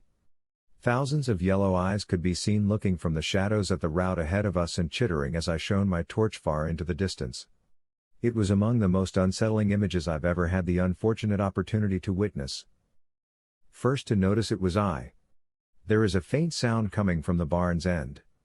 My ears could pick out the same blasted music as we drew near, hearts racing. Greensleeves. The only difference this time was that it wasn't being played on a wooden pipe. It had a unique tinkle that was somewhat reminiscent of a piano. Now Ken and I were both on high alert, waiting for that horrifying, smiling visage to suddenly emerge from the shadows. We eventually moved closer to the barn's outside. The barn should have continued for a few more minutes, but the back wall rose too swiftly. We then noticed the door. An old metal door was located in the middle of the back wall. It was made of strong steel and appeared to have been obtained from an industrial area. Rust covered the entire surface and left significant dents and scratches. I started to get a strange apprehension as I got nearer to the door. I wanted to turn around, leave that horrible location, and never return. I didn't want to peek through the door to what was there. Whatever it contained, I somehow knew it would be terrible. An ancient, broken music box was the noise's source. It was sitting just in front of the door. We let it keep playing because I couldn't locate any kind of switch or lever to turn it off. As we went on, it functioned almost as a background theme.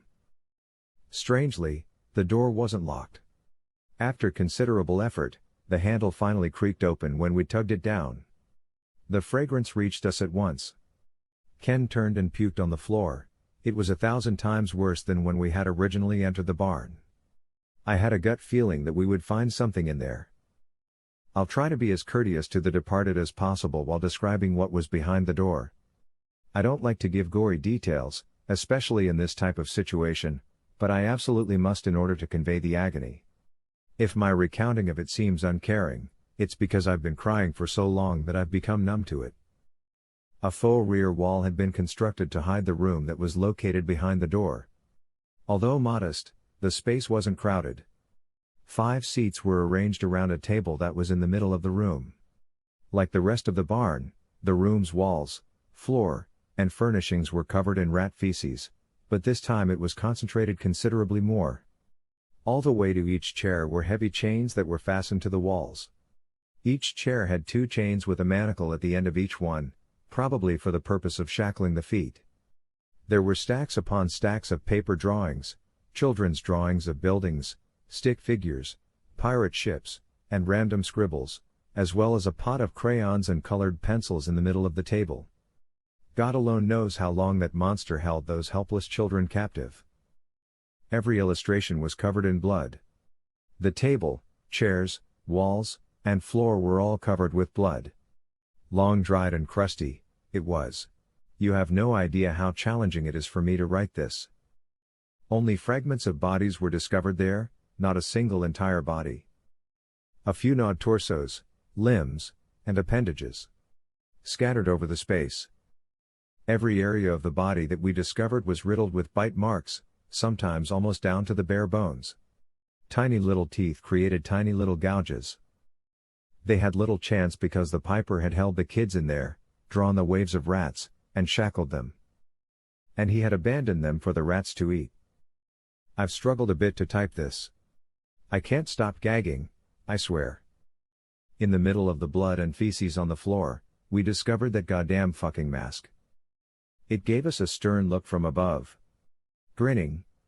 Mocking. Laughing. It chuckled, you couldn't save them. We stumbled out of the barn. I crushed the music box under my boot as I trampled on it. When we asked for backup, it quickly showed up. Ken and I already made the decision to just inform the parents that we had discovered the bodies. Nothing further. No specifics. Our team discovered more in the room during the coming weeks. DNA tests determined that a few teeth, bones, hair strands, and fingers belong to the 5 missing children. 5 have all been located. They discovered human urine and feces on the seats, which confirmed our fears that the kids had been in pain for a very long period. They discovered the handkerchiefs in a corner. We examined them. They had superglue all on them. Where baby hands had been wrenched away, there were pieces of skin and shredded flesh. The Piper was just a sick, perverted, depraved monster of a man. He wasn't an eldritch being and he didn't use magic to entice the kids to follow him. Was he not? You see, I haven't been able to get the Greensleeves song out of my head since that day in the barn. No matter how much it disgusts me, I still catch myself humming it a year later. Even when I can make myself stop it, it keeps playing in the background of my head. However, these days, I hear it when it's late at night and I'm by myself, either in my room or working a night shift at my new accounting job. Now obviously, as if somebody is playing it outside on a wooden pipe. And I'm eager to hear. I need to leave the house. I'm sorry, but I had to stop my foot from tapping in time with the music. I want to walk off into the night and follow the music. It won't leave my mind, no matter how hard I try. The lower jaw. The dazzling purity of the whiteness. I'm aware that the authorities claim the snow on the roof was the cause of the collapse, but I was there when it happened. Because I was there, I know for a fact that it wasn't just snow. It was the state that the snow had reached, falling and sweeping in hour after hour after hour. In a blizzard that, according to the forecaster, was the worst of its kind in a century. Of course, it occurred on the day that I worked a 12-hour shift, and my boss had said, "We can't close the pharmacy, now can we?" While I stood outside, perspiring after having already cleared the driveway and watching it turn white again while we talked. "We can't close the pharmacy, now can we?" He had asked, no doubt from the warmth of his living room. Consider all of the people who are in need of basic necessities. He urged me to bring along water, diapers, and potato chips. It is imperative that we keep our doors open for them. We're very much like a medical facility. One definite strike against me, I lived nearby. I didn't say anything. As a means of breaking the awkward pause that ensued, he proposed, "Perhaps we can let you finish a little early. How does the idea of 30 minutes sound?" It did not sound like a good idea to spend 11.5 hours by oneself at work on the day that the century's worst snowstorm was occurring. I replied, "Fine," after coming to the realization that I was a coward and a pushover. Fantastic. A snowplow passed by, and as it did so, it redeposited snow on the driveway. Fuck. After that, I knocked over my phone, and it landed in the snow. Fuck. I got into the truck that belonged to my dad after I had cleared a path to the street, and then I checked my phone. Although there was some moisture trapped behind the lens of the camera, the phone itself continued to function normally. I backed out of the driveway and continued on my normal route to work, despite the fact that this morning I had to drive through whiteout conditions. Along the way, I passed the occasional car that was either stuck in the snow, fishtailed onto the unplowed shoulder, or sitting empty in front of houses where other people were spending their unexpected days off. I made it without any problems despite my slow pace. My place of employment, Sam's RX, was one of approximately 50 stores that enclosed a large square parking lot. These stores, along with the parking lot, comprised our neighborhood's Amity Hill Mall. It was nothing extraordinary, referred to as the mall, and it is no different today, with the exception of its eerie and vast emptiness. It's not like I expected anything else to happen. On today's roads, only people who are completely insane or people who work in retail could be expected to risk going to the mall. I pulled up, shielded my face with my arm, and walked the short distance from the truck to the entrance of the pharmacy. Once there, I used my numb fingers to fiddle with the lock and key until I heard the satisfying click, and then I was able to go inside. At least the interior was warm and inviting, and once I had closed the door behind me, it was very quiet.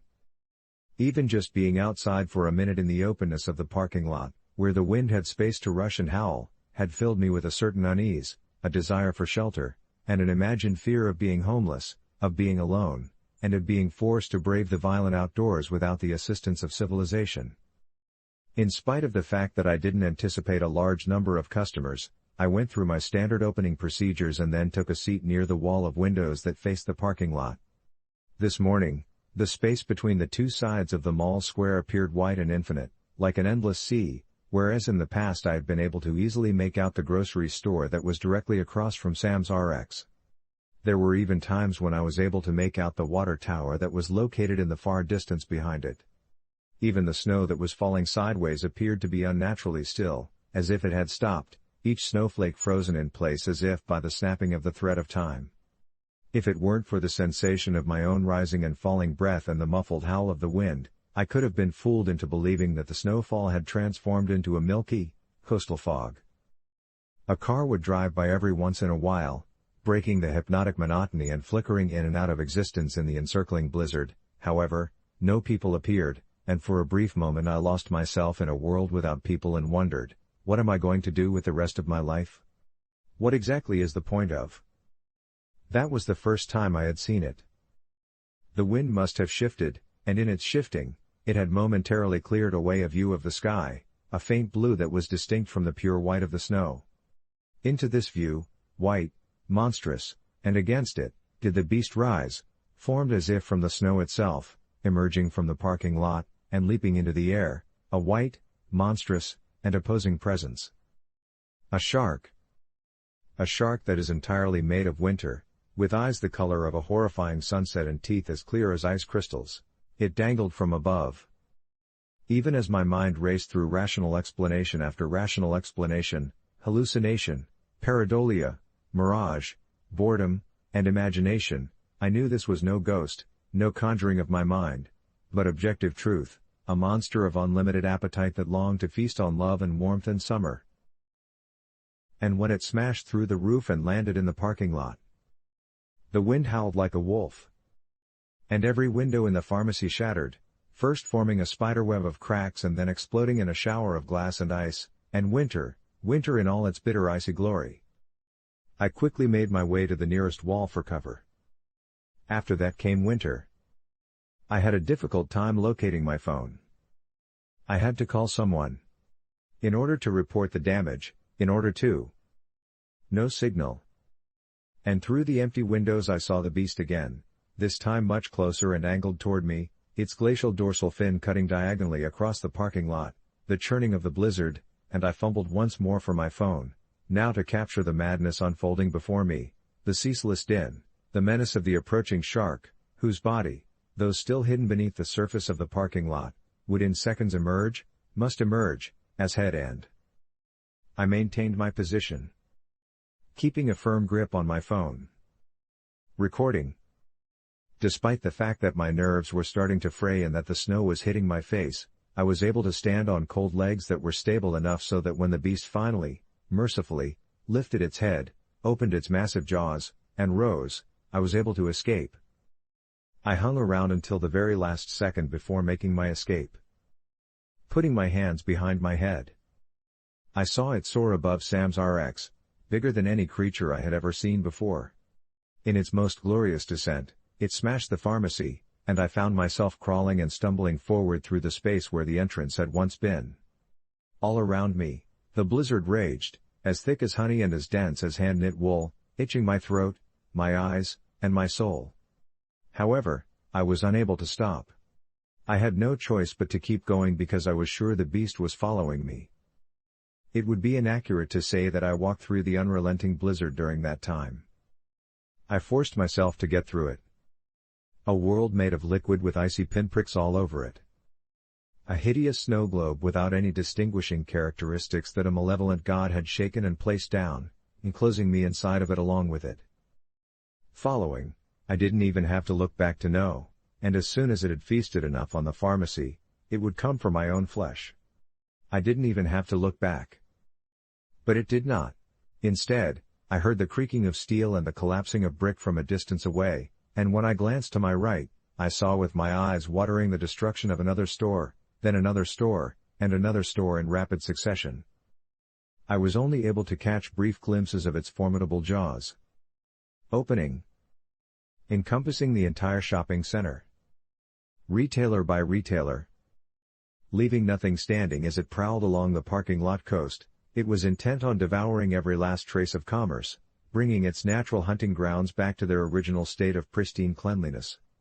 The only thing that would be left would be bones, such as weekly flyers and unwound screws, shards of plastic and money that has no value, and broken medals for employees of the month who will never be seen again.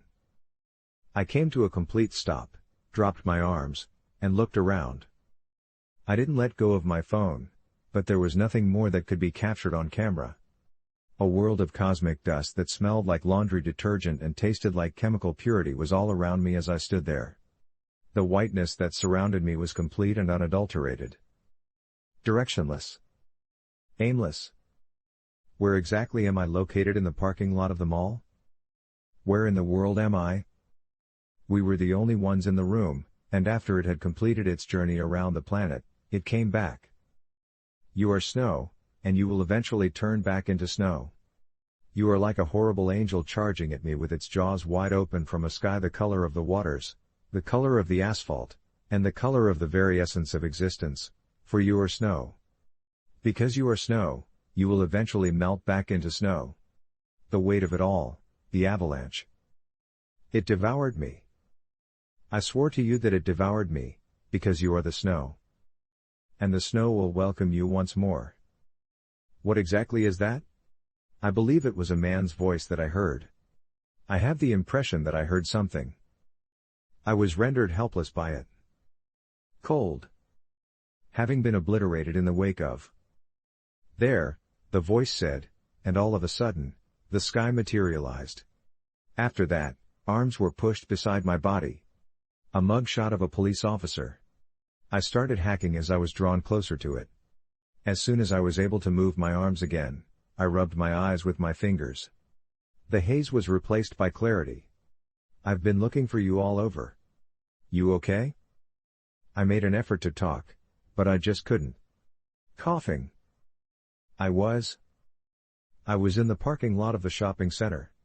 Even though the sun was shining and the sky was clear, there was an excessive amount of snow everywhere. I recalled the monster swooping down and attacking me.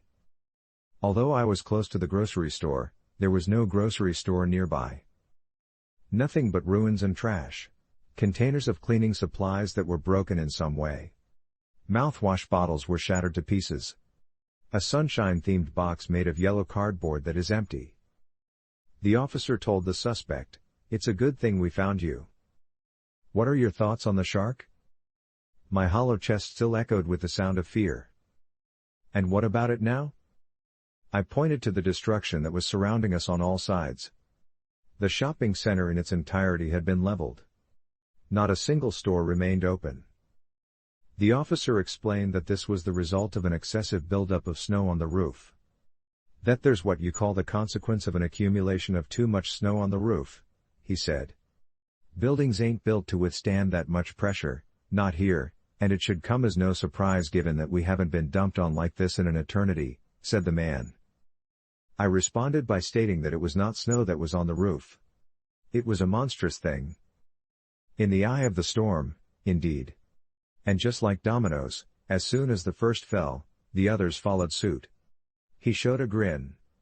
I have no doubt that that is what you will report to us at the station. That was what I had explained to them. After I had signed the statement, they said, there, at the end of it. That will be more than sufficient for the purposes of the insurance so that we can get them all rebuilt. However, that is not what I am going to talk about with you. It contradicts both what I believe and what I personally witnessed taking place. Even if our mall collapse does make the news somewhere, for example, small town mall destroyed by blizzard of the century, you will not be any closer to the truth as a result of reading about it than you would have been if you had never read about it at all. Because I was there and the monster was there, anyone who tells you otherwise is telling you a fairy tale. Regarding my phone, I still have it, but none of the videos that I recorded with it are clear enough to watch. Nevertheless, I do watch them on occasion, and whenever I do so, a chill goes down my spine. A tourist trap is Cantwell Cliffs. Winter is marginally better, and snowy days are much better. Since I live nearby and have had enough of the summer crowds for one lifetime, I try to go then every year. Since we both had the day off and would otherwise be spending the holiday alone, my buddy Sandra and I decided to go since she had never visited before. We considered calling off our trip as the forecast changed from flurries to snow to a potential weather emergency. We figured what the hell, though, as we were wearing ice cleats and she was driving a Jeep. Since we had spent weeks organizing the trip, we weren't going to let a little snow derail our plans. When we arrived, it didn't let us down. One thing I never expected to see was the parking lot being absolutely empty. Not only was there no sign of a car, but no tire tracks either at 2 in the afternoon. Even yet, perhaps we shouldn't have gone outside since the snow was still falling and will become hazardous in a few hours. But holy crap, it was gorgeous. Sandra, I said, you might never see it empty like this again. You could come here 100 more times. Despite what had transpired that day, it looked beautiful as we started walking. Every branch of each tree had developed a coating of snow. The forest was very green, even in the dead of winter, thanks to the abundance of pine trees. Just by looking at it, if I hadn't known we were in the Midwest, I would have assumed Alaska or Canada. Substantially further north, I think. Even with the markings, it can be challenging to find the trail's beginning. It started at a steep stairway that wound through a gap in the rock, right at the edge of a cliff. A few worn-out, snow-covered footprints could be seen approaching the edge of the stairway and even one on the top step, but whomever they were had already decided it was too cold to go hiking. "Are you certain you can handle this?" I prompted her. "Hell yeah. This is nothing," she said. "Simple peasy." It was difficult even with our ice cleats. It was essentially just a slope to the bottom and we couldn't have done it without the spikes on our shoes since the ice and snow had frozen on the worn-out, shallow steps. Before she could regain her balance, Sandra tumbled near the bottom and plummeted 5 feet. "Easy peasy, right?" She simply smiled and wiped the snow off her pants in response to my question. That did cause me to second-guess the hike, and I almost proposed that we turn around, but we were already here, and the hardest section of the trail had already been completed. Why not continue? We began by strolling by a couple waterfalls while beneath the rocks. However, in the winter, when the ice freezes over itself in thick sheets, it gives the appearance of a roaring, powerful cascade even though most of the falls down here only trickle when it rains heavily. The ice occasionally touches the ground, other times, it simply dangles from dangerous stalactites, with a pillar of bubbling, blue ice at the base. I used my camera to take a few shots, some of which were the only ones I had taken down here without people in them. Sandra, though, dove into a few. "Are you sure the rim trial can go on because it's too icy?" Sandra questioned me. "We sort of have to do that, right? The route is technically one way, right?" I answered. "The walk is not too close to the cliffs, so don't be alarmed. I'm game if you believe it's safe." Since Sandra was not a native of the Midwest, she was unfamiliar with the region. I would have to tell her when we first started hiking that we wouldn't need rattlesnake boots or bear mace, and that 1 bottle of water would be more than enough. Aside from the occasional homeless camp, there weren't any serious threats in our part of the wilderness. Sometimes she would inquire about urban legends, whether she should bring her EVP, or whether we had ever seen a Bigfoot out here. I would also tell her that I didn't believe in such things. I would occasionally believe in that stuff up until we were hiking a little too close to dusk or I heard an animal scream I didn't identify. Whatever the case, we climbed a few slick steps to the rim route and began to gain elevation, coming close to the top of the tree line that we had been beneath. Over the years, I had hiked the trail innumerable times, and each time, it appeared taller in the winter. We didn't go too close to the cliff's edge, but the bare branches made it easier to see down and off the sides. We briefly sat in a tiny open-faced cottage with a view of one of the cliffs, reading the graffiti and munching on granola bars. Most of it was heart-shaped initials. We came across one that read T+S, and I made a joke with her about how that meant we were both on the wrong team. We had barely finished repacking our water when we heard it.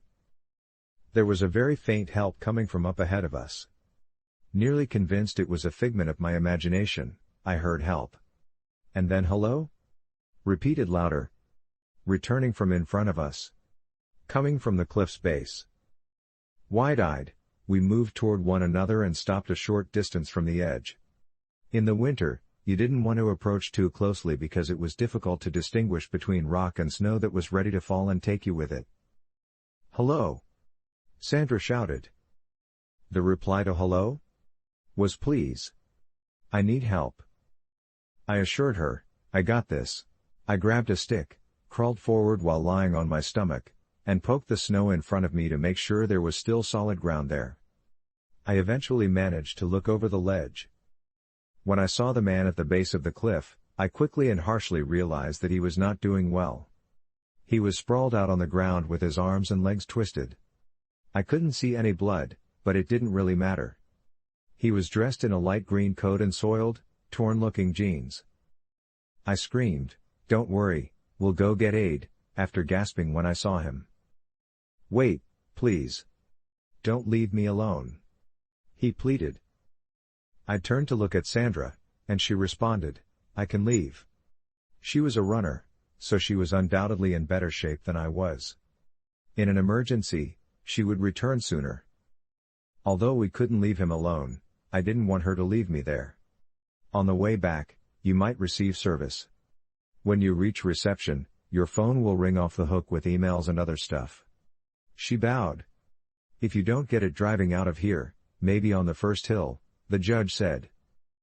She remarked, I'll be speedy, as she flung her pack over her shoulder.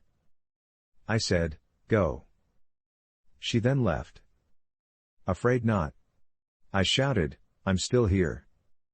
During my brief talk with Sandra, the wind had subsided, so I could hear considerably better when he said, thank God. And I thank you, sweetie. I informed him, and my friend is going to get assistance. I then said, you're going to be okay, even though I didn't really believe it. I pushed a few sticks out of the way from under my belly and sat down in the chilly snow. I was able to see him more clearly the second time I leaned over the side. His right arm was crossed over and appeared to have snapped before his elbow. It was overly short and folded over twice in a hideous bundle. He had his other arm tucked beneath him. His legs also appeared odd. Both of them weren't bending properly. But the fact that he was speaking was encouraging. My gaze strayed to the snow surrounding him, and it appeared disturbed, as though he had attempted to drag himself about. Who are you called? He queried. I greeted him by saying, it's Brittany. What's yours? Since I wasn't moving, the cold was bothering me more, so I pulled my cap a little lower. Nevertheless, it was nice that the wind had subsided. Brittany. He repeated, oblivious to my query. Then he said, Brittany, are you alone up there? I said, yeah, my pal went to get help. I made an effort to seem comforting, but I didn't believe it was appropriate for him to ask it so soon after I had told him. He answered, that's good. And then a quieter that's very good. How much time have you spent there? I quizzed him. Long time, he said. And I said, yeah, no shit. Since there were no other tire tracks on the lot, he must have been there for at least a day. I then wondered, wait a minute, where was his car? I was thinking when he said, Brittany, I've been down here for so long. To avoid the strong gust of wind that was coming from the forest again, I wriggled closer to the ground. Even though I knew it was only the weather, the way he pronounced my name made me feel even colder. Although he was obviously insane, I felt awful for having that thinking since there was something frightening about him. And I've been down here so alone, he sang.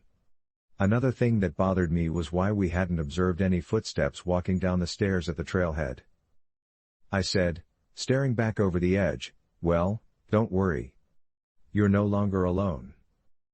"No, I'm not," he said, somewhat shuffled. I was about to caution him against moving when my gaze fixed on the snow surrounding him. It wasn't like he had been crawling around based on the manner it had been disturbed. Footprints were found, coming from a very deep place in the jungle, up to his body. He then stood up as a result. The horrible yet perplexing notion that he hadn't fallen caused my eyes to widen. He arrived by foot.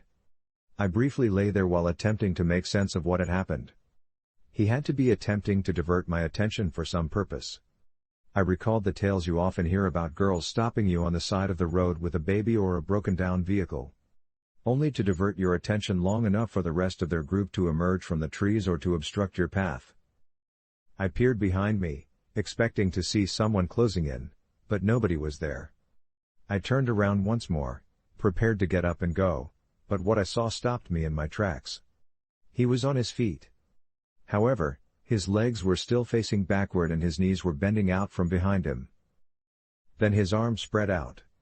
His arms kept getting longer as they straightened out, so the bends I had mistaken for fractured bones were only a deception to hide their length. His hands, which had been hidden by the snow, were now exposed at the ends.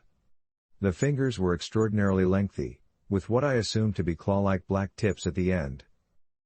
The cliff had a concave bottom, so as he approached it closer, I lost sight of him. Within seconds of hearing a terrible scraping sound, I caught sight of his head peering around a ledge further up the cliff. He said in a sing-song voice, "Peekaboo." He was ascending the cliff's side. I rose and sprinted as quickly as I could across the snow and ice. I was moving so slowly that it was like attempting to run in a dream. I was slipping and sticking with every stride. I couldn't have outrun him even in ideal circumstances. Even the wind was against me, forcing me back towards that dreadful drop-off at a speed of at least 20 miles per hour. He had already climbed the rock when I heard crunching in the snow behind me. I took a few more steps while running before slipping on the ice like a horror movie girl. Before I could stand up, I felt something scratch my back. I didn't think my heart could beat any faster, but as soon as he exclaimed, "Caught you, Brittany," it started to race. I battled for my life while kicking, screaming, and being easily dragged back by him. However, he was unfazed by the monster, whatever it was.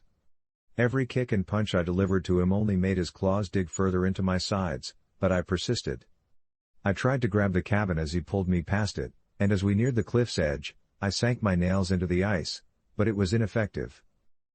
My feet were in the air as the thing tossed me over its shoulder and began to descend. I grasped a little tree that was growing down the cliff's edge and used all of my effort to hang on to it. "Come on, Brittany, I won't leave you now." I pulled away from him as he spoke and took my first real look at his face. It appeared to be a human, yet it was incredibly pale and had almost white, icy blue eyes. He had such ice-cold arms. Quite cold. Additionally, his clothing was too tiny. His garment was adorned with little blue flowers. It appeared to have been torn off because of the holes on the side and down the front. With those same claws? Rip off? I questioned. Keeping a deathly hold on the tree, I kicked frantically at the ice above us. The ice cracked by chance or perhaps through some god's supernatural intervention, if you believe in such things. The creature looked up, perhaps sensing a surprise on its lifeless face, and then collapsed. It released its hold on me and raised its dreadful clawed arms in an effort to defend itself. The little tree was inches away from being taken with the ice as it slid away, so I desperately clung to it. I found myself wishing that blue ice stalactites taller than me would fall with the beast, impaling its dreadful, deformed body. I ran after climbing the cliff's edge with a dexterity I had no idea I possessed. Although painfully slow, the wind had somewhat subsided. I didn't slow down despite not hearing anything behind me. I eventually located Sandra after jogging on the ice for 5 or possibly 10 minutes. She was attempting to climb a stairway while hobbling along. "Sandra!" I yelled. She turned around, a look of modest embarrassment on her face. I deduced that she must have been moving too quickly and twisted her ankle. "We must leave this place," I said her as I came up with her. "Now. How about the person?" "He stated he didn't want to be left alone," she inquired. "After that," she questioned, "did he, is he?" With a sinister expression on her face. "He's not dead, at least not in my opinion," I said after pausing. "In the car, I'll tell you all about it. We must depart." "What do you mean, Brittany?" She paused. And while I did consider telling her the truth, doing so would have made us move more slowly and I needed her to feel more pressure. I then told her what I had initially assumed to be happening when I noticed those tracks, which I felt was more believable. "Sandra, he wasn't wounded. It served as some sort of diversion. He walked there, he didn't fall. There might be more persons in the woods, in my opinion. He may have been attempting to keep us there. For something." She had heard enough. Oh fuck. With her ankle, we made our escape as quickly as we could, and I nearly had to push her up the final flight of steps. I don't know how it avoided us, and I assumed that it was either already dead or seriously injured. We managed to escape, and then I started the car. The trip was stressful as snow began to fall once more. The roads were slippery and windy, and I had never driven Sandra's automobile. We nearly ran off the road twice, but I wasn't concerned about being involved in an accident. No, I was worried about what may come looking for us if we got stuck on the side of the road. When Sandra arrived to the hospital, I informed her that I had reported a crime while she was there. I wished I could have taken action or spoken to someone, but who the heck do you tell about such an impossibility? The history of the region took me a while to research on Google. There weren't any animals, spirits, or anything resembling what I witnessed.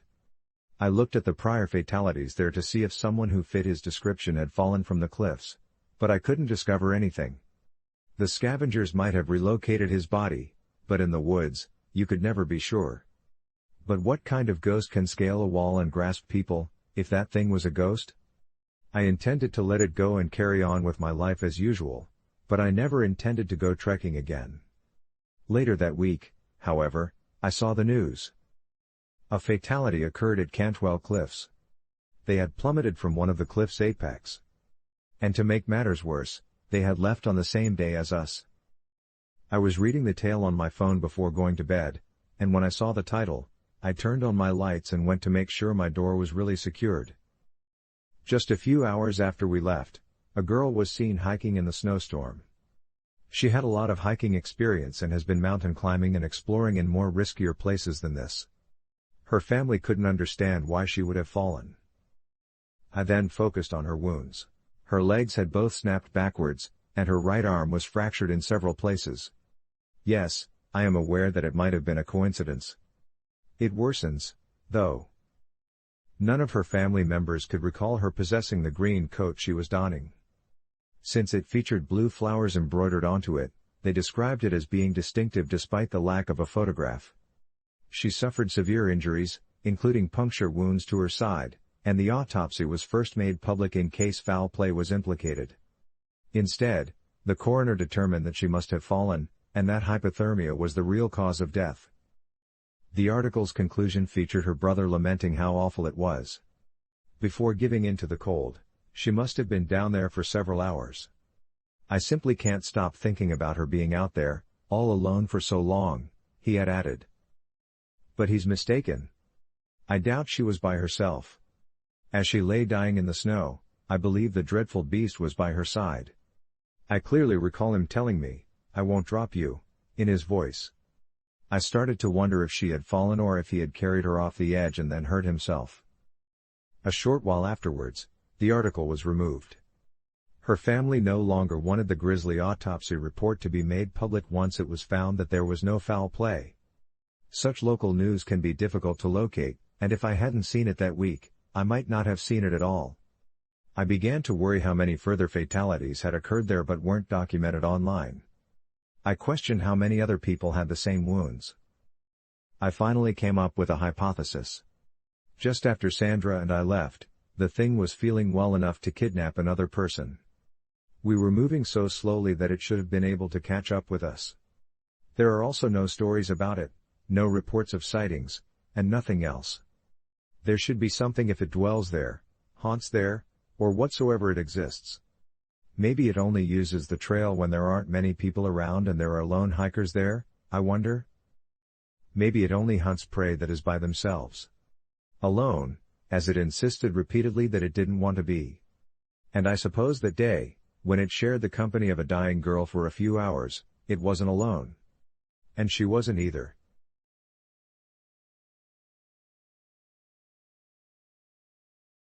The old farmhouse in the middle of nowhere, Virginia, was a blessing to my family when we moved in. We had always had difficulty finding a home that was both inexpensive and large enough to accommodate our large family.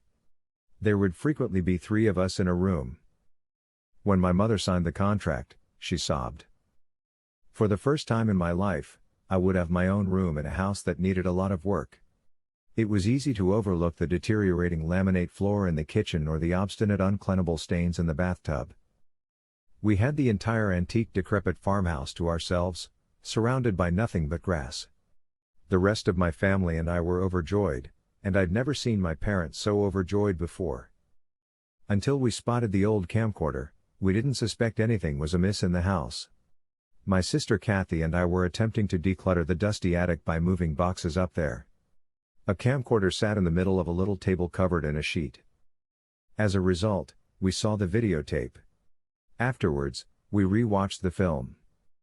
The individual who was on the recording didn't make any sense at all. When we showed my parents the footage from the camera, we looked at their expressions as they watched it. They appeared to be as perplexed as I was, but they tried to offer an answer. It's possible he was making a movie or just joking around. That, or he was just plain nuts. When they said it, I was sure that they didn't believe it either. After seeing that video, nothing felt regular anymore. There was a haunting quality to the house's creaks and drippings. I couldn't stop hearing the man's voice. Is this the house? Can she? I'm not sure how to tell, You will never be able to leave this house or her. Once you've been twisted and turned by it, she'll arrive. Don't stare at her directly at all costs. It happened on the same night when my parents shot themselves in the head and killed themselves. My parents walked out on us while we were watching a movie and went to their room, where they cut their own necks with a kitchen knife. That, of course, was the starting point for me. We weren't the only ones in the living room anymore. 5 people had joined us, their backs turned to us and their faces pressed into the wall, as if they were hiding from us. After a brief pause, I snatched my youngest sibling and another from behind and hurried them up the stairwell. We had to squeeze past a man who was facing the wall approximately halfway up the stairwell before we could meet 4 other individuals in the corridor. I walked my siblings past 2 of the people and opened my parents' door, eager to welcome them in. In the face of my parents' gory corpses and 2 individuals facing the wall, I twisted around to try to keep the children from witnessing. Please, everyone, proceed to my room. Shutting the door behind me, I muttered something under my breath. Thankfully, my bedroom was unoccupied when we slid past the other person. Inquiry, what is going on? When my younger sister Sammy started crying, I cradled her in my arms and gave her a kiss. If I could just figure it out right now, Bug, I would. Not to be alarmed. Following the release of my sister, I made eye contact with each of my siblings before announcing to them, I'll be right back. Understand that you must not leave this place at any cost? Okay, good, I finally murmured after patiently awaiting their nods. Kathy, you've got the job now. Having said that, I left my bedroom and shut the door behind me. 3 fresh faces had come in the corridor in the brief time that I had been in the room. They stood still in front of the wall, just like the others. 2 of them stood out, though, because I had seen them before. My parents were to blame. Mom? What's going on here exactly? What on earth are you up to? As I made my way down the corridor, I let out a yell. I was going to yell again as I made my way back to the stairwell when I heard someone say, "Shh. She'll be here soon. No matter what, don't stare at her." The woman behind me hadn't even turned her head towards me when I turned to look at her. "Who?" She didn't respond when I asked. If I looked at her, what would happen? Silence. The hallway's temperature plummeted very immediately, as if the air had been sucked out of it. That's when the silence became deafening. I had no choice except to turn around and face the wall, which was the only thing I could do. One of the last things I noticed before entering the hallway was a woman, and she took my breath away.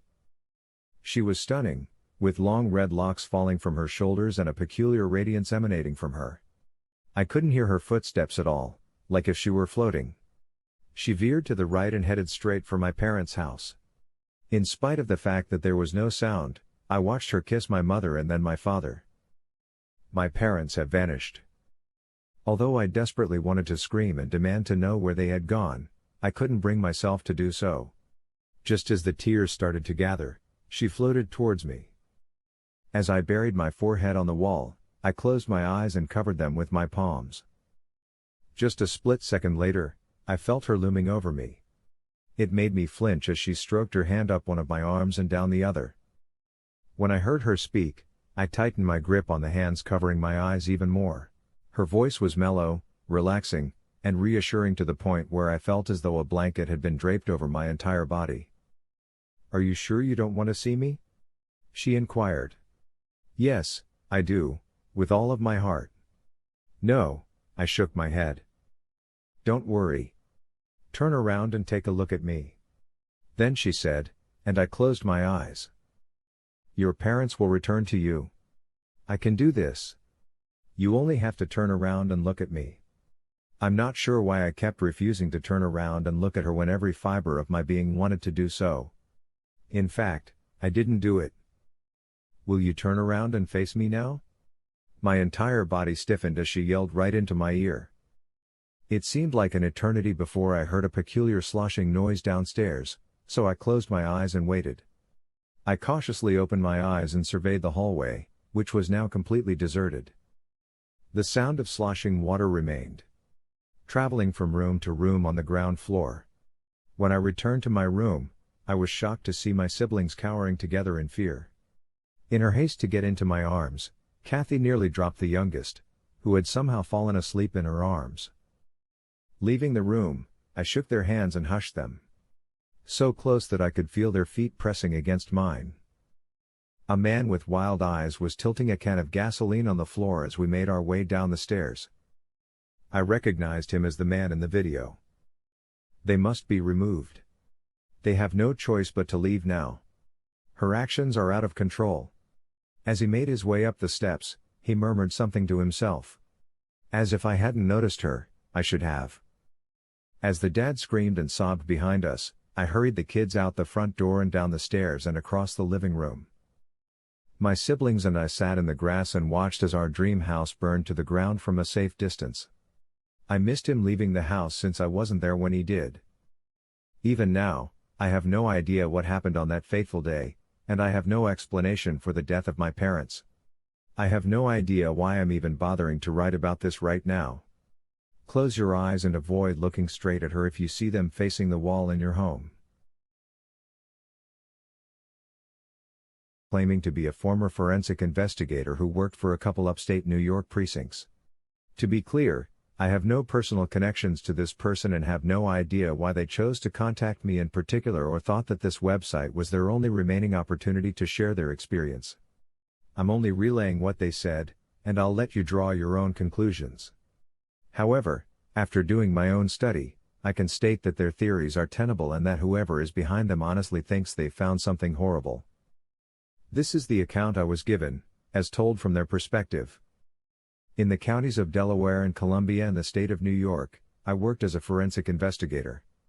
I've been to my fair share of crime scenes, from young children committing suicide at ages when they had no business having such thoughts to horrifying accidents and murder victims who were slaughtered in the most horrific ways possible.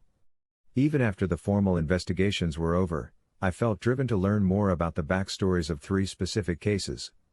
What I discovered led me to doubt the limits of reality, human depravity, and greed. East Chatham was the site of the first. January 1986. 4 members of his family were killed by an adolescent, I'll call him Ben, who seems to have been motivated by financial gain. The 4 victims' bodies were found in their bedrooms, all of them shot in the head. Despite being characterized as a shallow, distant person, Ben did well in school and was viewed as having a promising future. His family was well involved in the neighborhood and ran a prosperous business, so these murders were all the more shocking.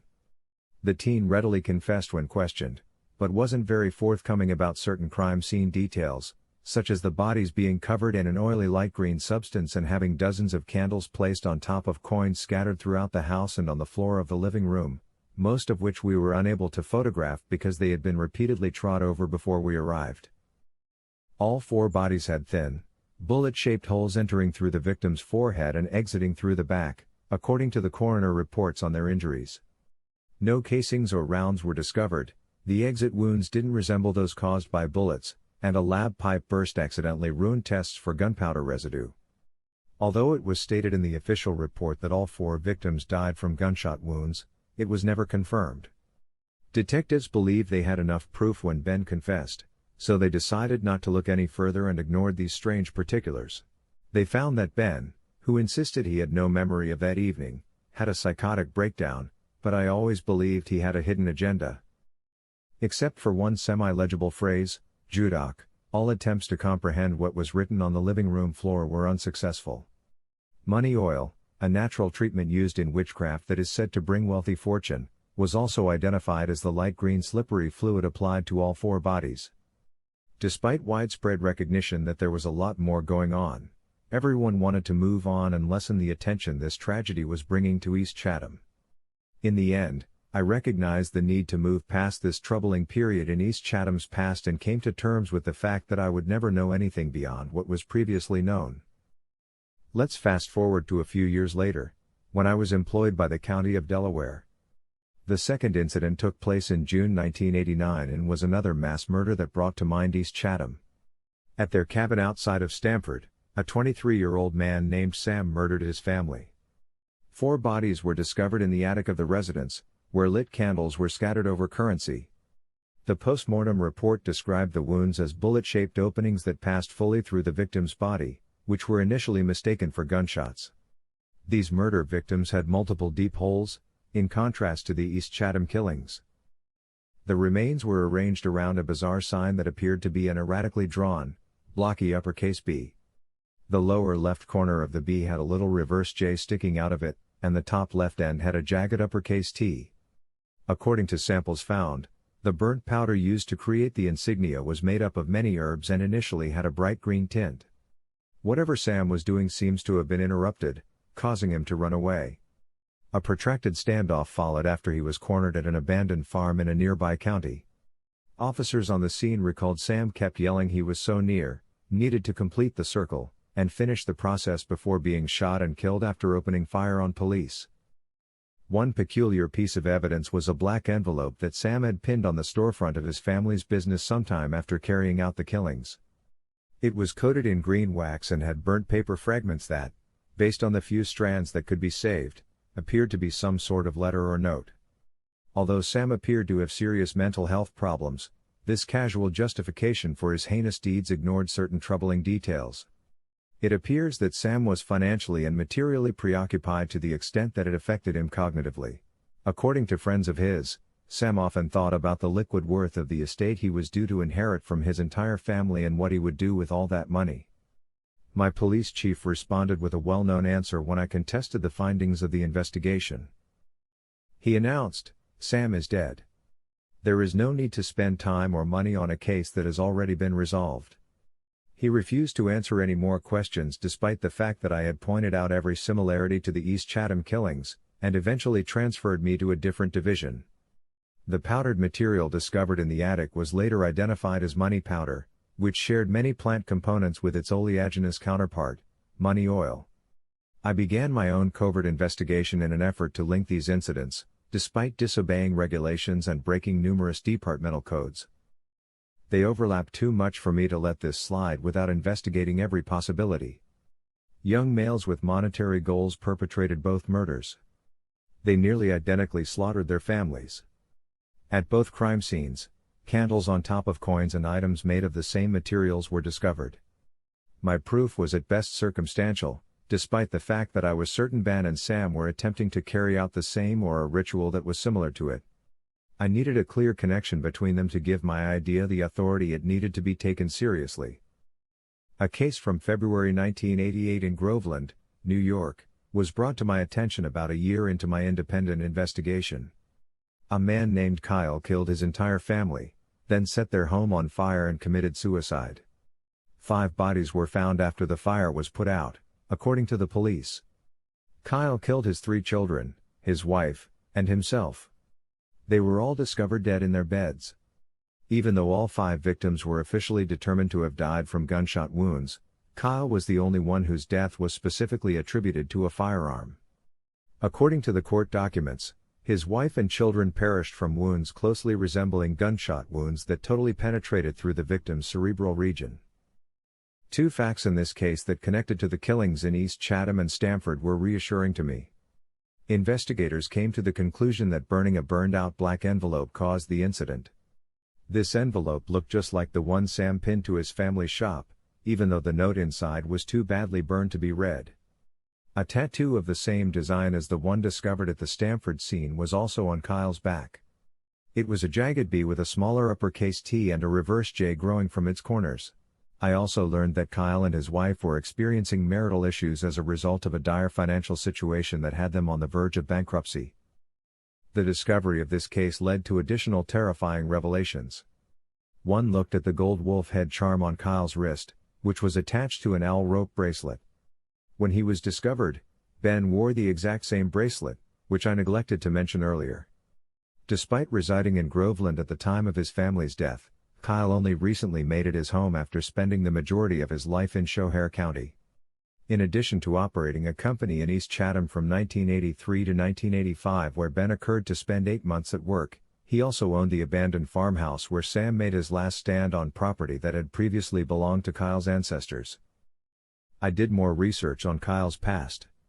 Despite the difficulty in finding information, it helped me learn about Angela Kenny. What little I could find described them as some sort of fraternal order, of which Kyle was a member, and their Latin name, Green Wolf. The only further information I could find regarding Angela Kenny was that they had been based out of a now-defunct lodge somewhere between Medusa and South Westerlo, roughly in the middle of East Chatham and Stamford. The group appears to stop operating after the lodge burned down in the summer of 1989. The decayed remnants of the previous lodge are still visible today. I devoted months to learning more about Angela Kenny, but my efforts were fruitless and I kept hitting dead ends. But soon after, the DA's office learned about my rogue probe and it was stopped. Despite the fact that no charges were brought, the police took the majority of my case files and documentation, and I was promptly fired. After a few years, I was drawn back down this rabbit hole by an event that seemed to come out of nowhere. One morning I woke up to see hundreds of documents all over the room where they were kept. They came from a filing cabinet full of old files I still had on these cases that the police apparently overlooked. Every one of those sheets bore the following 6-letter word: Mammon. I initially forgot to explain that the filing cabinet housing these antique documents was in my bedroom. It was written in what appeared to be blood. I turned to the internet to learn more about the meaning of this word because I couldn't let anyone know that these data were still in my possession. Mammon was a theological devil who stood for greed and won and promised those who bowed down to it endless riches. When I first saw Mammon's symbol, a twisted B with an uppercase T and a reverse J sticking out of its upper and lower left corners, I almost lost my balance. The tattoo on Kyle's back and the emblem discovered in Ben's attic were identical.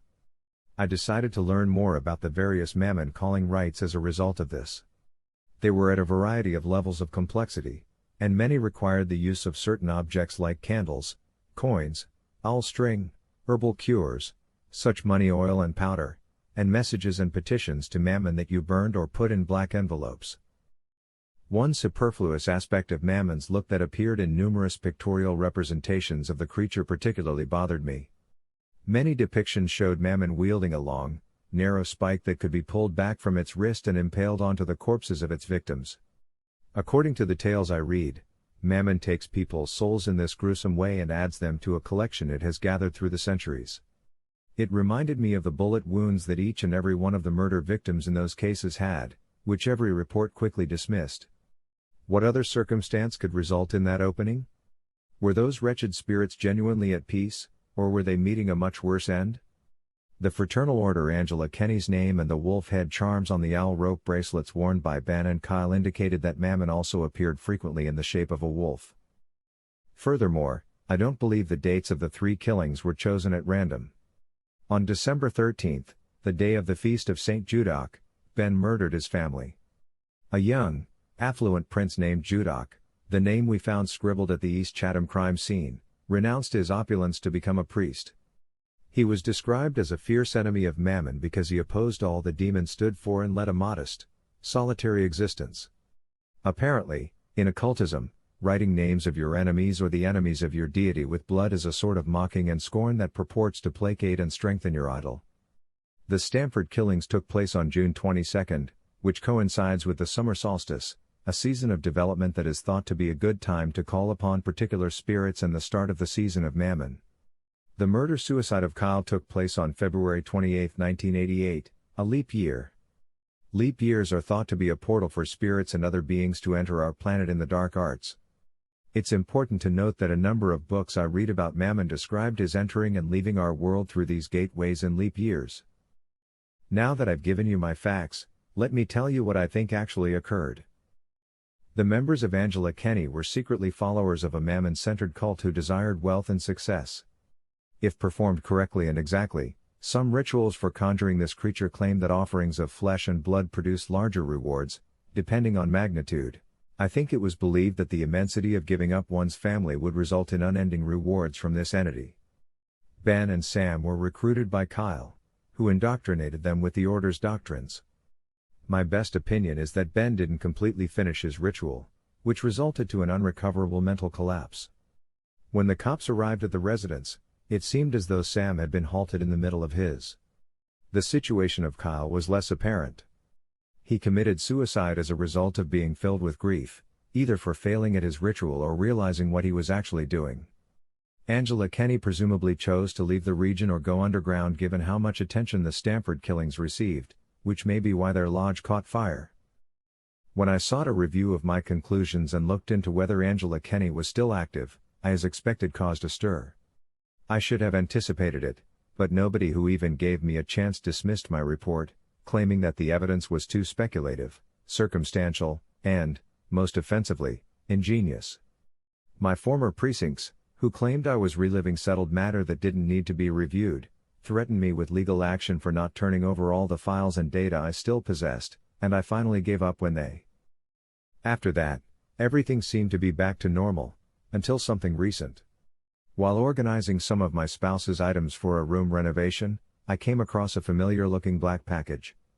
I know now that I am not safe in my house and have been extensively observed by people I have known and loved for years on behalf of the aforementioned organization after reading the recently dated letter it included.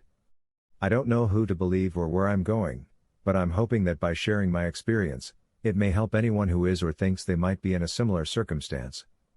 This is much more complicated than I had anticipated, and the cases I used to piece this puzzle together might only be the start of learning about the other atrocities that this entity and its fervent devotees have done.